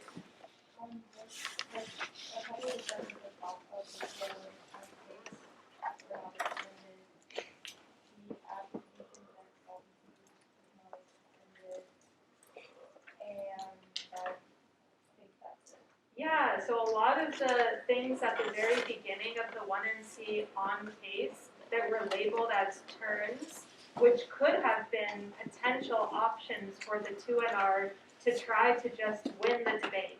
If they wanted to eliminate the disadvantage, they could have chosen to go for those terms. But instead, the negative bloc decided to eliminate those arguments and consolidate the negative strategy, which does let the affirmative know it is most likely they will be going for the disadvantage and some of these case arguments in the 2NR. So it's very clear how they've consolidated their strategy for what ultimately the negative will try to win the debate on in the final rebuttal, which is not a bad thing. It's a good thing, because now the judge is very sure what the 2NR is going to be to try to win the debate.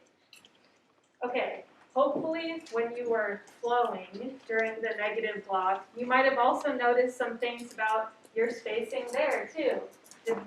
Hopefully you were putting all of the 2NC and 1NR in the same color. Why? Yeah, same team. So that's sometimes when people forget to switch, or when people do switch colors by accident, when really they shouldn't. That's not something to be ashamed of, but that's the most common time that people forget about the coloring system that they've instituted. So the negative block should have all been in the same color, whatever color you chose for the negative team. What else did we notice about, were there any challenges that you noticed for flowing during the negative block, and what were they? We all have perfect flows? Yeah, in the back. I didn't notice any signposting for solvency. Okay, so we kept all of the case debate on the advantage page, and maybe it was tough to tell when they were transitioning between an impact argument and a solvency argument. That's fair. Anything else that we noticed that might have been a challenge for flowing in the negative block? How is our spacing doing? So there were some arguments, maybe on the disadvantage, where Aaron had a lot of responses to a 2AC argument. Did we have enough space for those? Some of us are being honest and admitting no. So again, this is something that we can work on throughout the rest of camp. Spacing is hard. That's a hard skill to master when you're flowing, to know how much space should I leave. What about when Aaron did an interesting thing at the beginning of the 1NR where he said, I have an overview? Did we have space for that on our flows? Yeah. At the very top. So some of us might have left. Some of us are being honest and admitting, no, I did not have enough space for that. So sometimes people, when flowing, will decide, I'm preemptively going to leave space at the top of my flow because I anticipate that somebody in the negative block will have an overview.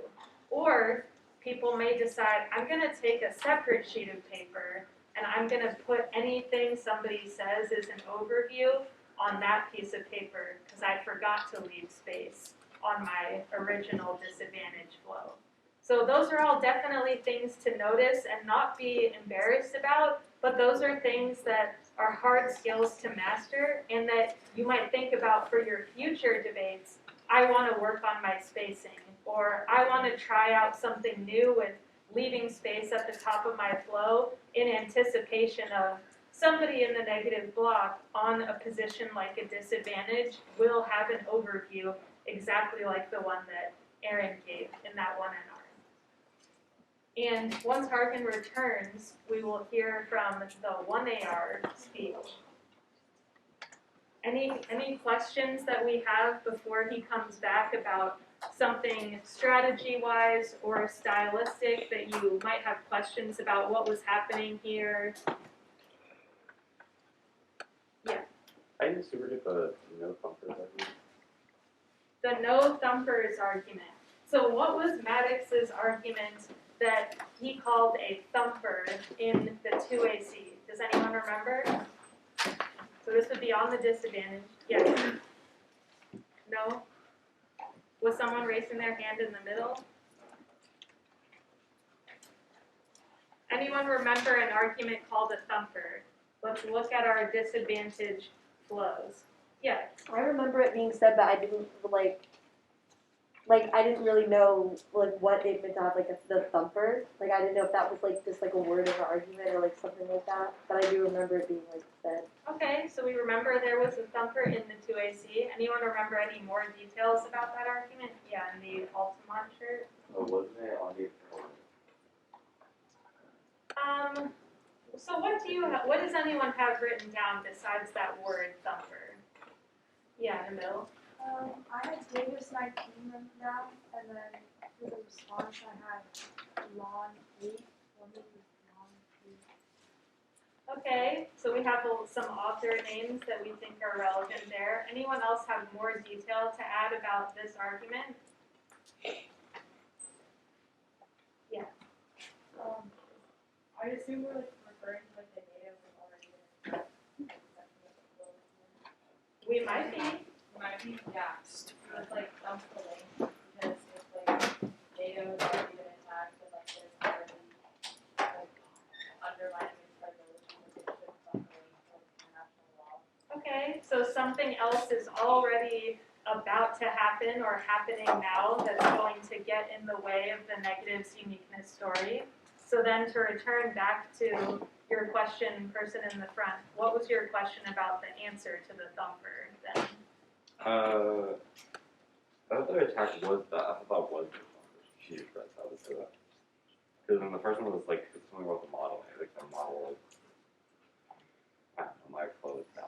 That's why I was confused. Okay, so that's just an area where we maybe didn't get everything flowed. So I assume we will definitely hear more from the negative team about what they think their answers to the thumpers are. But one of the answers certainly was you don't really have evidence to support your thumper argument or specific examples of what the thing you think is looming that is coming to disrupt the negative's uniqueness story. So we'll definitely hear about that argument from both sides, especially if Hargan chooses to advance their thumper argument into the rebuttal speeches. But it's good to identify areas on your flow where maybe you didn't have everything totally written from one side. You could even circle that and say, that was a piece of the debate that I'm kind of missing, to draw attention to that for when the next speaker decides to talk about that argument, and see if the next speaker clarifies that for you. And as a judge, since you all are acting as judges and will ultimately decide later who you think won this debate, that would be helpful feedback to the debaters of, I know that you were making this argument, I didn't really understand it, and it was tough for me to flow. That's super helpful feedback to the people that you're watching if you're judging a debate, because then they know they did not communicate that argument well to the person they're trying to ultimately persuade. And that might be an issue of speed. They might have been going too fast, or maybe it was an issue of just they didn't leave enough time to transition between when they're making an analytic argument and when they're reading evidence on something. Or maybe it's, we have trouble understanding people when they're wearing masks sometimes. And sometimes it's just I'm not really well read on this subject, so I needed that argument to be explained in more detail for me. So I would circle any areas on your flow where you're like, I didn't get the full argument here, so I want to debrief about this later with my lab. And I think that as a judge, I wouldn't be able to vote on that argument because I didn't fully have it written down. All right, now we're going to hear from the 1AR in the rebuttal speeches. I haven't read that.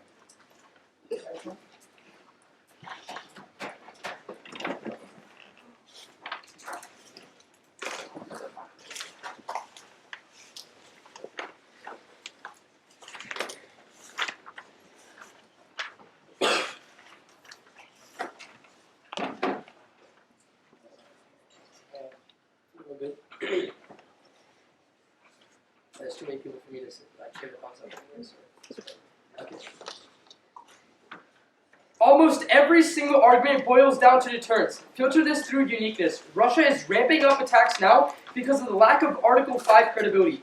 Post-plan, Russia knows even a small cyber attack would trigger massive costs that outweigh the benefits. That means every piece of defense predicated on future attacks is wrong until they beat this meta claim. That's Jackson and Friedenberg. They say no cyber impact, but one, Russia is succeeding, and coaching upon NATO's sovereignty, that's Pearson.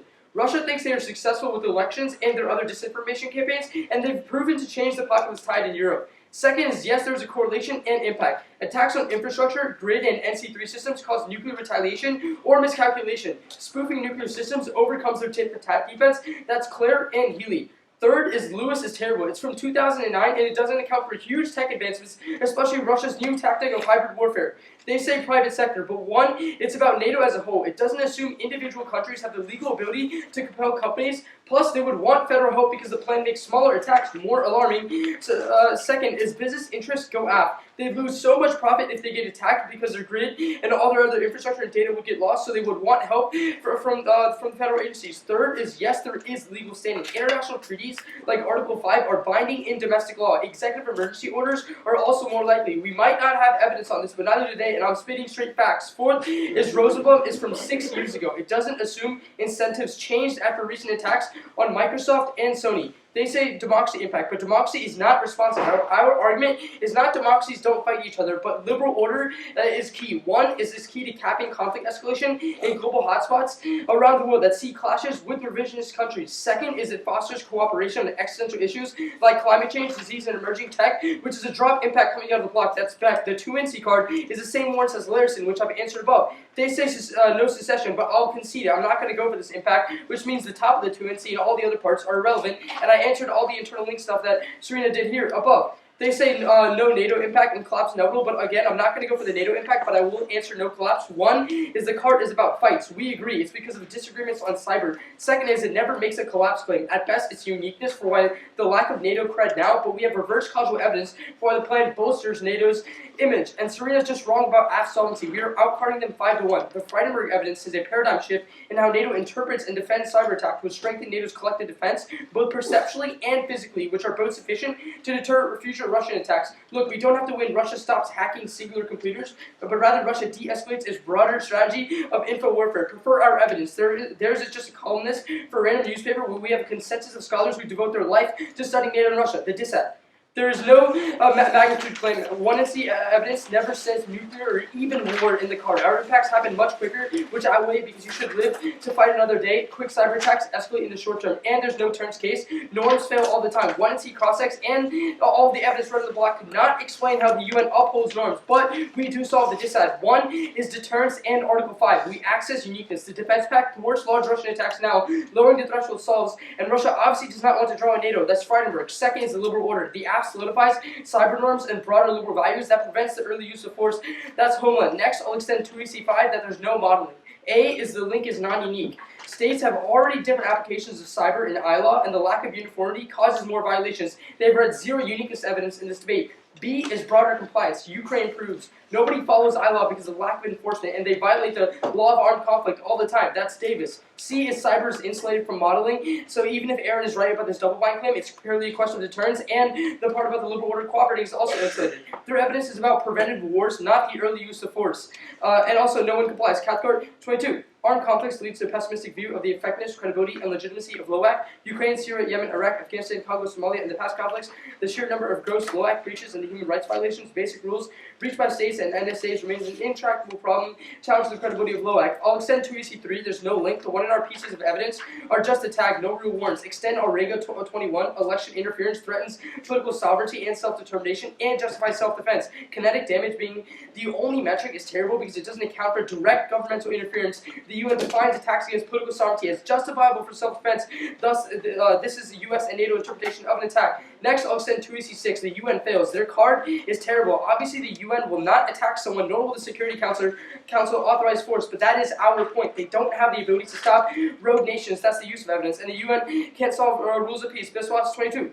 The UN failed utterly in instrumenting diplomacy, that failed to prevent war and fulfill peacekeeping duties. Palestine, Cambodia, Rwanda, Sudan, Iraq, Syria. And UN is a toothless and colorless body that no one takes seriously. Russia's moved dead post to Security Council. Big Five can only stop a resolution unilaterally. Okay, so a couple things I want to talk about that Morgan did before we clear the 2NR. So on the case debate, he says we're not going for what? Yeah, which one? In the red box. Yeah, what? Yes,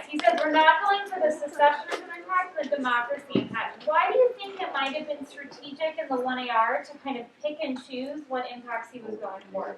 Because he really concentrated on the block. Yeah, right? The block was how many minutes?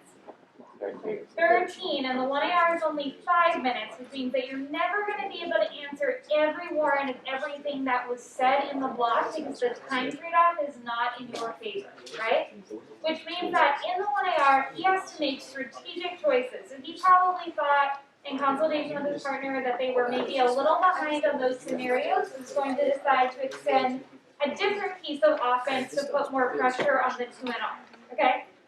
Another thing I thought Arvin did well is that he made an argument that he sort of well-warranted an argument that the liberal international order solves clashes between countries and creates cooperation, and he says that they concede that. What does that mean? Why does that matter? Yeah. So basically what it's saying is the app will keep this global system, and that's the thing that's preventing the conflict right now.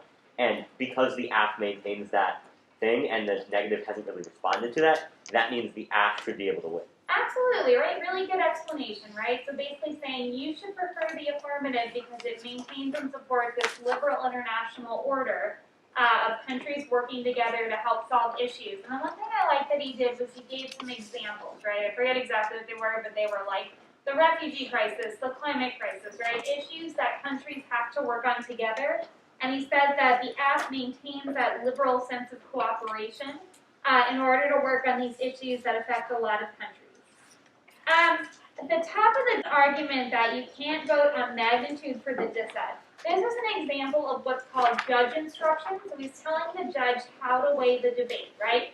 You cannot get up in your RFT and say, I voted negative on magnitude because blah, blah, blah, blah. So he's giving instruction to the judge about how to weigh the different arguments.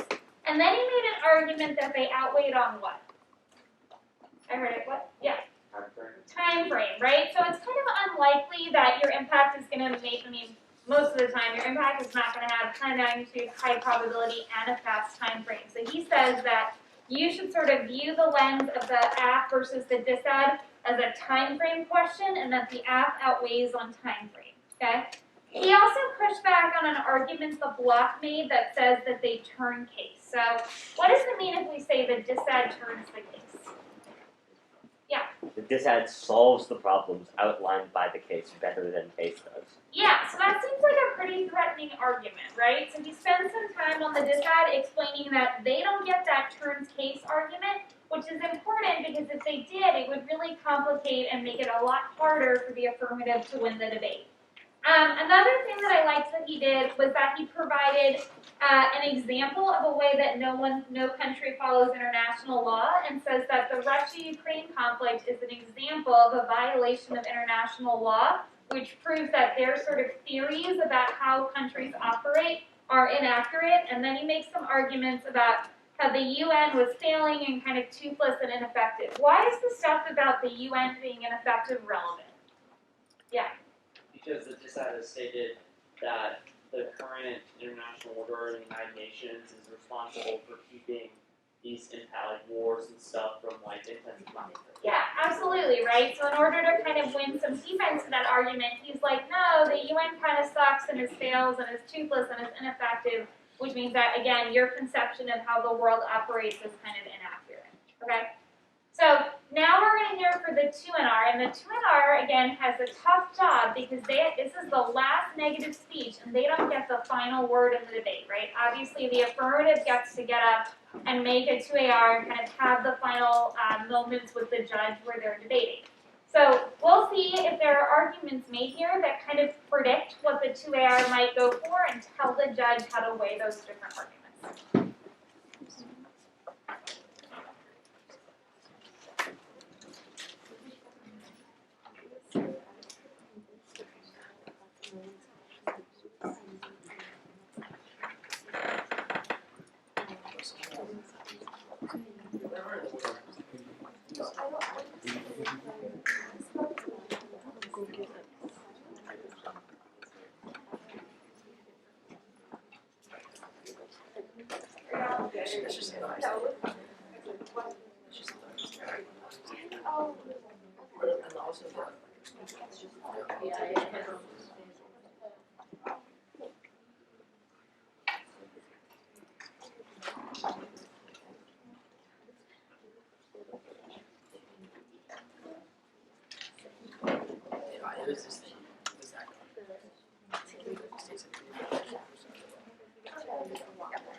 I don't flow over unless they make arguments. Because always like first of all, only goes matters to drop. And two,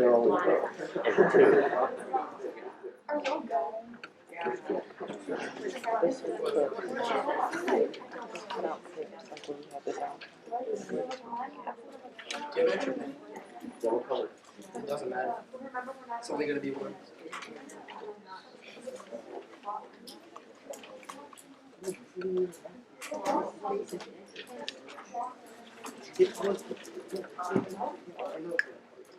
Is everyone good? Yeah. Yeah. Well, do you have to set the order yet? Oh, yeah, good point. It's the disad and then the advantage.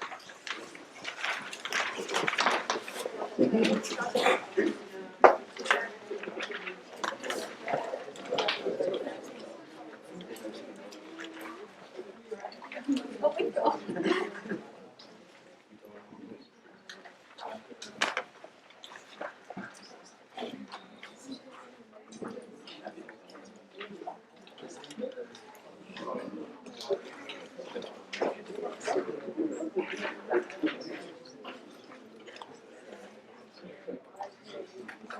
Is everyone good now? Okay.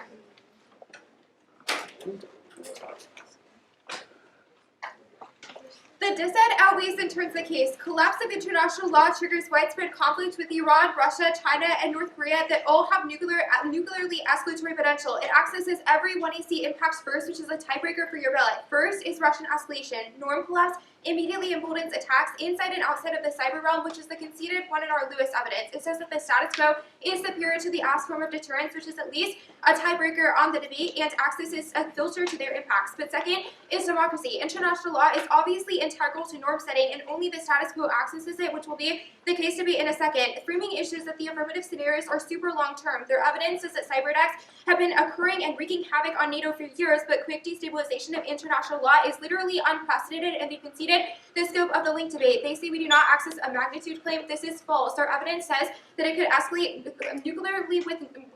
with countries that have nuclear weapons, which obviously is sufficient to access similar impacts to the affirmative. The next argument is that we do not turn case. I answered that above. Norm setting is effective as per the Lewis evidence. They do not solve the dissent. There are two warrants in the one error, but both are wrong. First is that deterrence fails. That's a Lewis evidence. The status quo is superior because norm setting is empirically more effective. But second is that the ILO solidifies norms. This is not they cannot access this in a world where the LAO literally collapses because it does not have international law to rely on anymore. Now, the rest of the line by line. First, they say that the link is not unique. This is all just a question of modeling, but they have conceded as per the one I see that the app does get modeled. You should read through all of the solvency evidence, if there's any question in your mind at the end of this debate, it all concedes that the app spills over to set international cyber norms for all NATO countries, which means that they cannot access this sort of trick about cyber being insulated from modeling, which is all explained in the webinar and not sufficiently answered by the webinar. The next argument is the Cathcart evidence. The LOAC stuff is not a scenario. The Worth evidence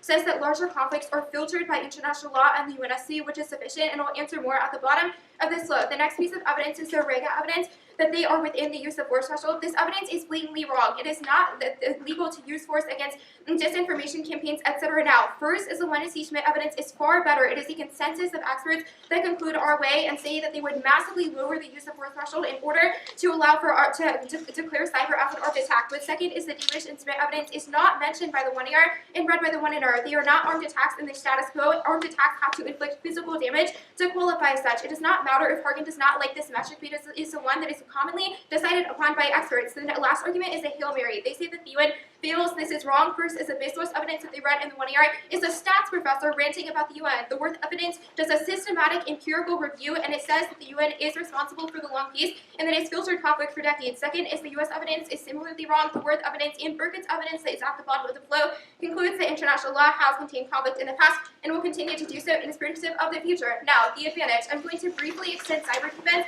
because if we win that they do not escalate, it was internal link defense to all of their scenarios. They conceded that things like election interference and attacks on infrastructure, etc., have not had any strategic benefit for Russia. It is not met with escalation because it is so small scale, which is backed up by the Lewis evidence. Tit for tat escalation is wrong when attacks take forever and are super slow, which means that there is no scenario for miscalculation or escalation because of them. The second scenario for escalation from cyber that they isolate is attacks on critical infrastructure, but considering that they are isolated and small, there's no scenario where there's a retaliation, nuclear retaliation by armed countries as a response to them if it only causes minor inconveniences. The next argument that I'm going to go for is terminal defense to all of these scenarios. Even if you think that they access some risk of an impact, it doesn't matter when they cannot solve the scope of those impacts. All of their scenarios that they've gone for are branches off of, all rely on stopping Russia's disinformation campaigns. But they have not answered the thesis of the Collier argument, the Collier evidence, and they have read no evidence in this round on this question. The vast majority of infrastructure that is targeted by Russia in the status quo is owned by the private sector. They are not willing to compromise or work with the United States or any other Western country because it is outside of their economic interests. The Rosenblum evidence does an empirical review and assumes instances like Sony attacks by North Korea, etc., and says that they did not want to work even when it was harming them economically because of company perception. It is super complex, and collaborating with the private sector overstretches NATO, which they've conceded collapses its credibility as well. There is no scenario where they access solving a broad impact to this because all of our evidence says that the vast majority of it is located in the private sector. The answer is that Harkin gives and the 1NR are all wrong and unevidenced. They say that they have economic incentives and business interests. This is empirically disproven. You should read the Rosenblum evidence, which says that they have not lost profit and they are focused on themselves and not the broader companies, etc. The next argument that I'm going to answer is I'll briefly extend democracy defense. One is that you should remember that our impact is a prerequisite because international law is integral. But second is that they conceded that democratic peace theory is empirically false as per all the evidence, and you cite statistics. Well, they have not cited any of this.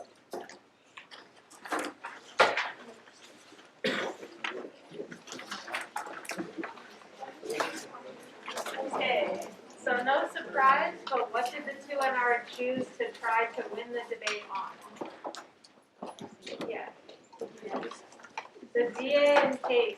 So we knew that that would be the negative's best chance to try to win the debate going through the block after they eliminated those terms that were on the case.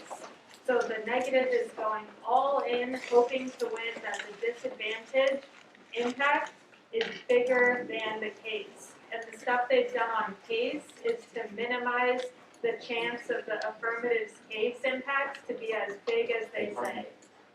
There's no counter plan in the debate, so the negative is choosing to go with the status quo is better than making any possible change.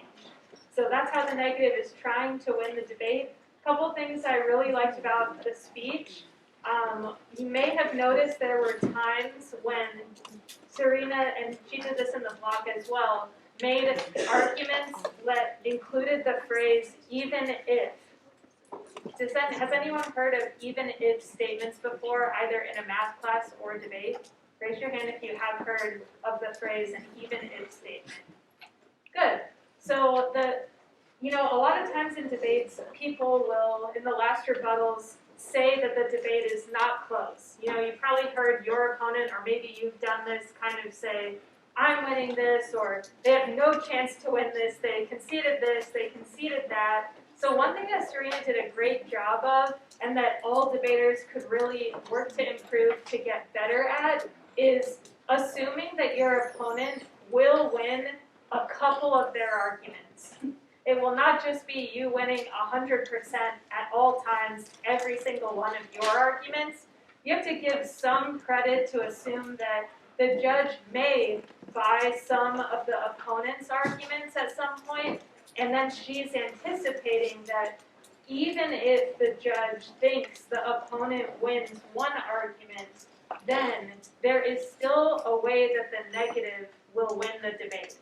So making statements especially in your final rebuttals, assuming that the other team will occasionally win an argument, but why you still win, even if they do win that one argument, is a great skill to make more of those even if statements.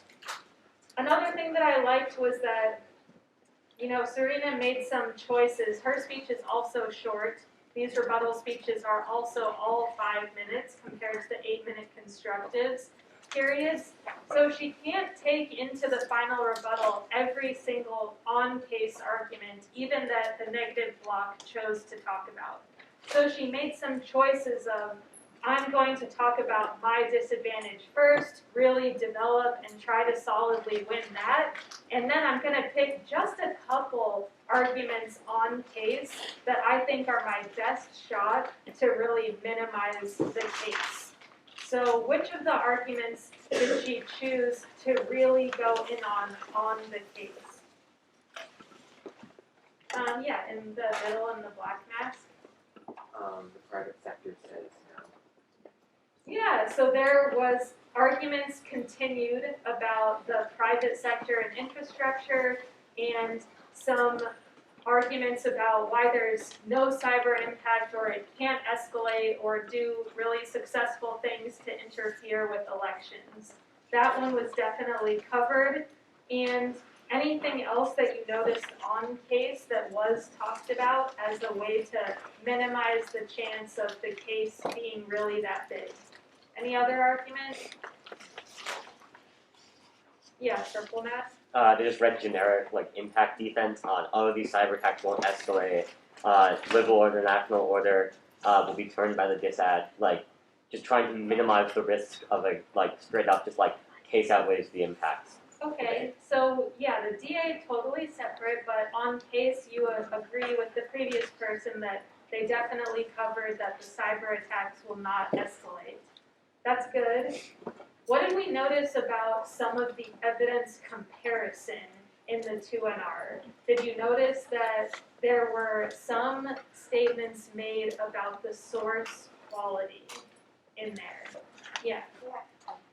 Oh, there are arguments about the author for the UN article was just ranting about the private sector and how the UN will solve those, and then there's something about at the last at the liberal order thing they were talking about how the statistician doesn't have the precedence on the issue.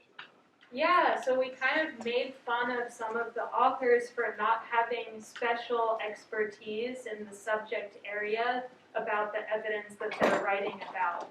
So there was some discussion of, here's why the research methods of our authors are super good, and there's also attacks on the opponent's evidence about the person that you're citing evidence from is not that they're not qualified at all, but that they don't have subject area expertise in the stuff that they're writing about. So maybe that's a reason to not value as heavy the arguments that piece of evidence is making. That wasn't the only argument against that piece of evidence, but it certainly helps when you can compare, hey, we both have evidence on this question, here's why our research is better than yours. And so Serena instituted some reasons to prefer her pieces of evidence, her team side's evidence, compared to the other team side's evidence. Okay. Anything else that we noticed or maybe are confused about or need some clarity before we hear the 2AR speech?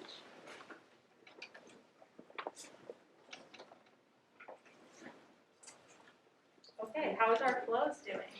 We still have enough spacing going on? Our spacing has deteriorated a little bit. Yeah.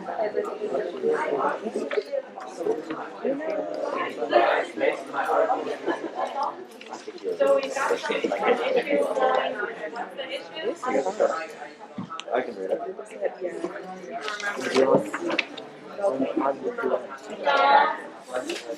Yes.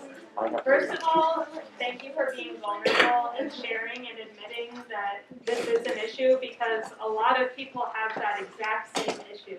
So one way that people try to prevent that issue entirely, can I just borrow this for a second?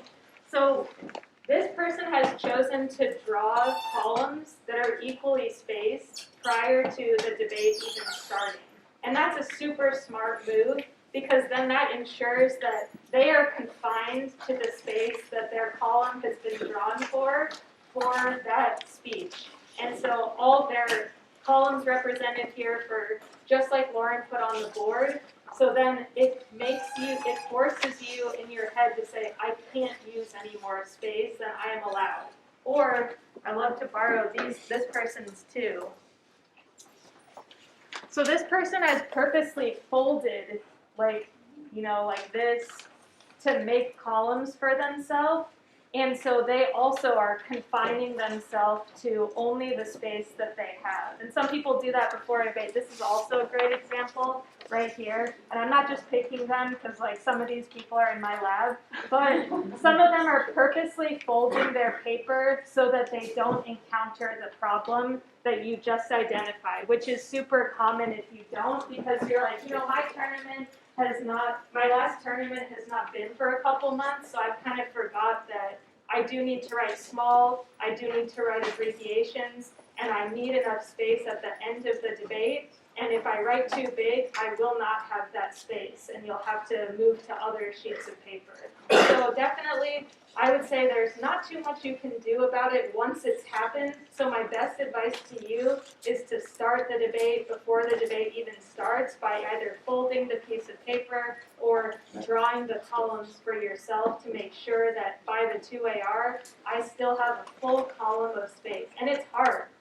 To be honest, like there are still college debaters who that's a trouble for. That's an issue. They run out of space at the end of the debate. But if you just read your Actually, I don't want to. Yeah, so it's nothing to be ashamed of at all, but it's something to work on. And one of the best ways to do that is definitely prior to the debate, starting out those columns. Yeah, do you have a question? I can't hear the question. Can you repeat it one more time?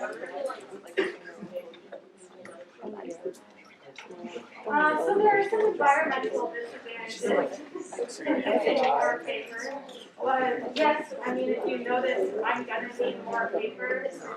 You of course can do that. But you want to be practicing.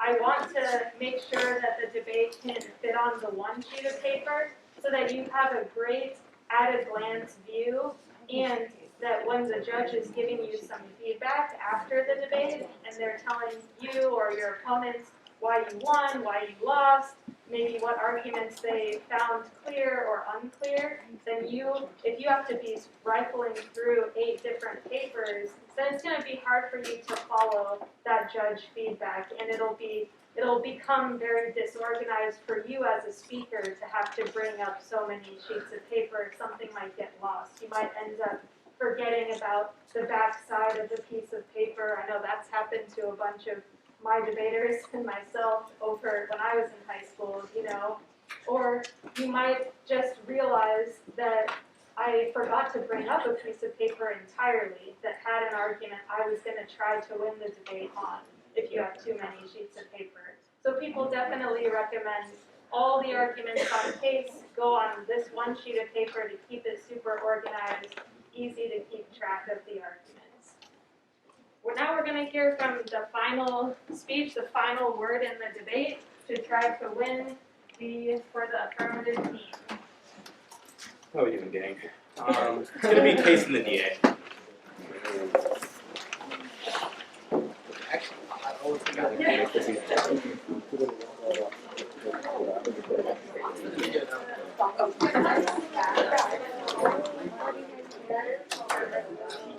There is going to be a brief impact overview on the top of case.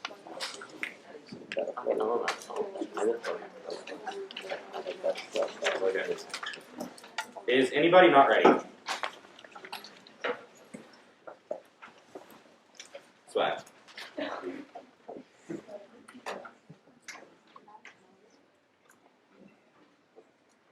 Nuclear war via lack of cyber red lines in Article 5 and ambiguity regarding cyber retaliation thresholds is like getting the guacamole from the Emory Village Chipotle, a price you shouldn't be willing to pay. Current ambiguity allows massive Russian cyber escalation, which ensures uncertainty and escalation in a violent conflict. That's our Pearson and Landay evidence. Those attacks go nuclear because of tit-for-tat escalation. That's clear. No offensive cyber attack wreaks havoc on civilization can be used to target critical infrastructure like banks, food stockpiles, and hospitals. Ensures massive retaliation in conflict, which is all external to neg offense. Russia thinks they are successful with elections. They've changed the populist tide in Europe. Look, not extending the turns on case was a huge mistake. The only offense they have in this debate is collapse of ILO, these supervisionist leaders, but we will either A, turn this, which we will do on the DA float, or B, solve the DA. On the line by line. 1, they say no cyber, but A, Russia is succeeding, encroaching upon NATO sovereignty. That's our Pearson evidence. Russia thinks they're successful with elections. They've changed the populist tide in Europe. That's the overview. And B, yes, correlation and impact. Attacks on infrastructure grid and NC3 cause nuclear warfare or miscalculation. Spoofing nuclear systems overcomes that tit-for-tat defense. That's our Clear and Healy. And they say we don't make any arguments on the Lewis evidence. However, it's terrible. It's from 2009. It doesn't account for huge tech advancements in advancements in cyber retaliation. Even if you think Serena was convincing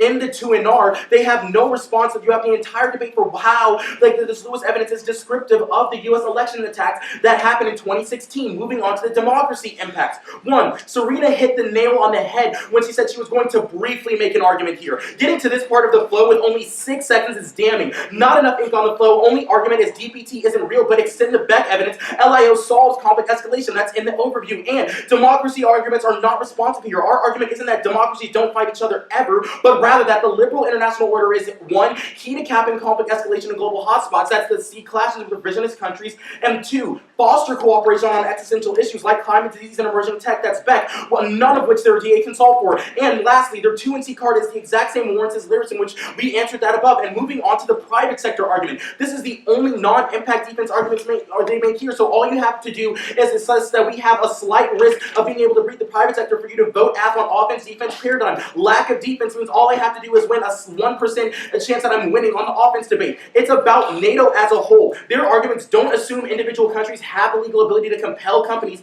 that they would want federal help because the plan makes smaller attacks more alarming. And they say, business interests go after. They lose so much profit if they get attacked. They're saying they can make profit, but no one's bawling out in the middle of a nuclear war. They need for them to not be dying, for them to be getting that money. And yes, legal standing. International treaties like Article 5 are binding in domestic law. Executive emergency orders are also more than likely. And their Rosenblum evidence that they're saying is so good. It's from 6 years ago. It doesn't assume incentives change after recent attacks on Microsoft and Sony. Moving on to the disadvantage.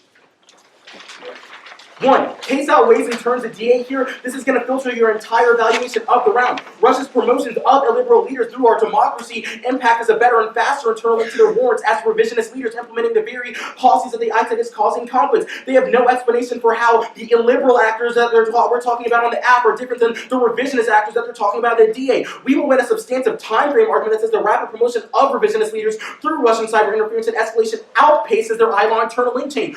War can only start once. You can only die once, which means that the app is triodized. Our impact scenario makes theirs inevitable. And moving on to the impact debate. 1, no magnitude. Their 1&T evidence never says nuclear or even war. Impacts happen quicker. Quick cyber attacks at escalate in the short term, which means even if you don't think we turn their dissat, or we massively outweigh on magnitude, as we are the only one that has inroads to terminal existential impacts. And they don't turn the case. So norms fail all the time. They're cross-sticks. They never explain how the UN upholds these norms. And we access the disadvantage through deterrence in Article 5 uniqueness. And moving on to the modeling debate. 1, A, the link is non-unique. We did really good on this debate in the 1AR. States have already have different applications of cyber and international law. That lack of uniformity causes more violations. They have read zero uniqueness evidence in this debate. Uniqueness controls the direction of the debate of the link, so which means if you think we're ahead on this question, we should win the broader claim of the link evidence. And their evidence is about preventative wars, not early use of force. Even if they are right, their countries, even the United States, violate international law anyway for their own interests. The 1AR pieces of evidence are just attacked. There's no warrants. You can always extend our area. And moving on to the UN fails.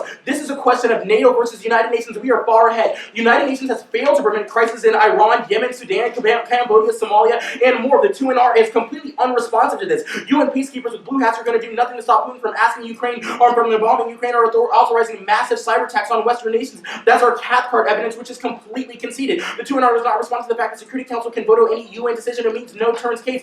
Russia would prevent any UN action that might decrease their hybrid operations. And second, it means that they can't solve any of their impacts. Most of the scenarios they have isolated are caused by Russian or Chinese aggression or by their little allies. It means either of them would veto and prevent the UN from enforcing anything. Even if they are winning, UN has the law enforcement mechanism. We are winning. My countries don't care.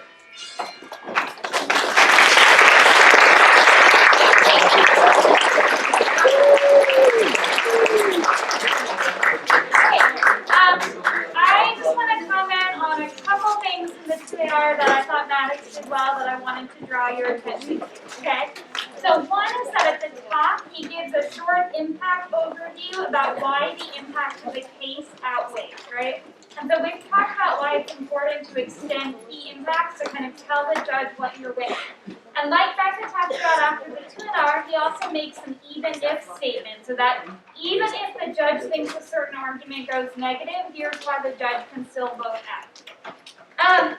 One thing I liked is that he was able to frame the debate in a lot of ways that kind of indicated what offense they had and what they needed to do to win versus what the app needed to do to win. So there were a lot of statements like, it's try or die, or the only offense they have is this, or things like that. And that's important because you want to tell the judge what offense and what key arguments you are winning so that the judge doesn't vote the other way. Maddox also did a good job largely going in order of what the 2NR said. Why is that good? Why do we want to go in mostly in 2NR order? Yeah. It makes it easier to flow. It makes it much easier to flow because if it's not answered in the right spot, it means the judge sort of has to figure out where arguments line up and they might potentially miss things, okay? He also extended this argument that business interests have no incentive to not cooperate, which was an argument that was also extended in the 2AC and 1AR. And I like that because that means that it shows that the argument was extended through the debate and kind of builds on arguments that were made earlier in the debate rather than introducing a bunch of new arguments in the rebuttals, and we generally want to not be doing that. On the disad, one thing that he did well is that he started with why the case outweighs and turns the DA. And we talked about after the 1AR why the turns case argument can be kind of threatening, so he wants to push back on that and say rather than the disad turning the case, it's the case outweighs and turns the DA, and then he warrants that with some reasons. Maddox's time allocation was also really good. One of the issues that I see happen in a lot of the high school debates that I judge is that people's time allocation is not good, right? People tend to want to talk more about their own arguments than their opponents, i.e. what I've seen is that negative teams mostly want to talk about the off case, teams mostly want to talk about the app. But he has pretty good time allocation and makes sure that he has sufficient coverage. He also makes an argument that it's try or die for the app. Does anyone know what that means? Yeah. That if the affirmative doesn't get passed or the affirmative doesn't happen, then like these impacts of nuclear war, like or accidental impacts will happen. Yeah, like we're kind of screwed, so we might as well try to do something, or we're all going to die in the status quo. He also made an argument that uniqueness controls the direction of the link. That's a little bit harder. Does anyone know what that means? Something Maddox, you want to explain that? I mean, I can, but uniqueness controls the direction of the link. Yeah, basically I'm making an argument that if we win the uniqueness portion of the debate, like a more descriptive and like accurate like interpretation of the status quo, that you should err like affirmative on our like assessment of the linkage debate. And so like one part of the disadvantage comes before the others, and so winning one part of that flow means that like our like interpretation is the other part is likely more accurate. Yeah, that's a really good explanation, right? So winning the uniqueness informs how you see the link debate. And then conversely, sometimes you'll hear in debates that link controls the direction of the uniqueness. And that's the debater saying that you should default to our snapshot of what the link is and evaluate that prior to looking at kind of the uniqueness question of the debate. Okay, so here's what we're going to have you do. Did you want to end?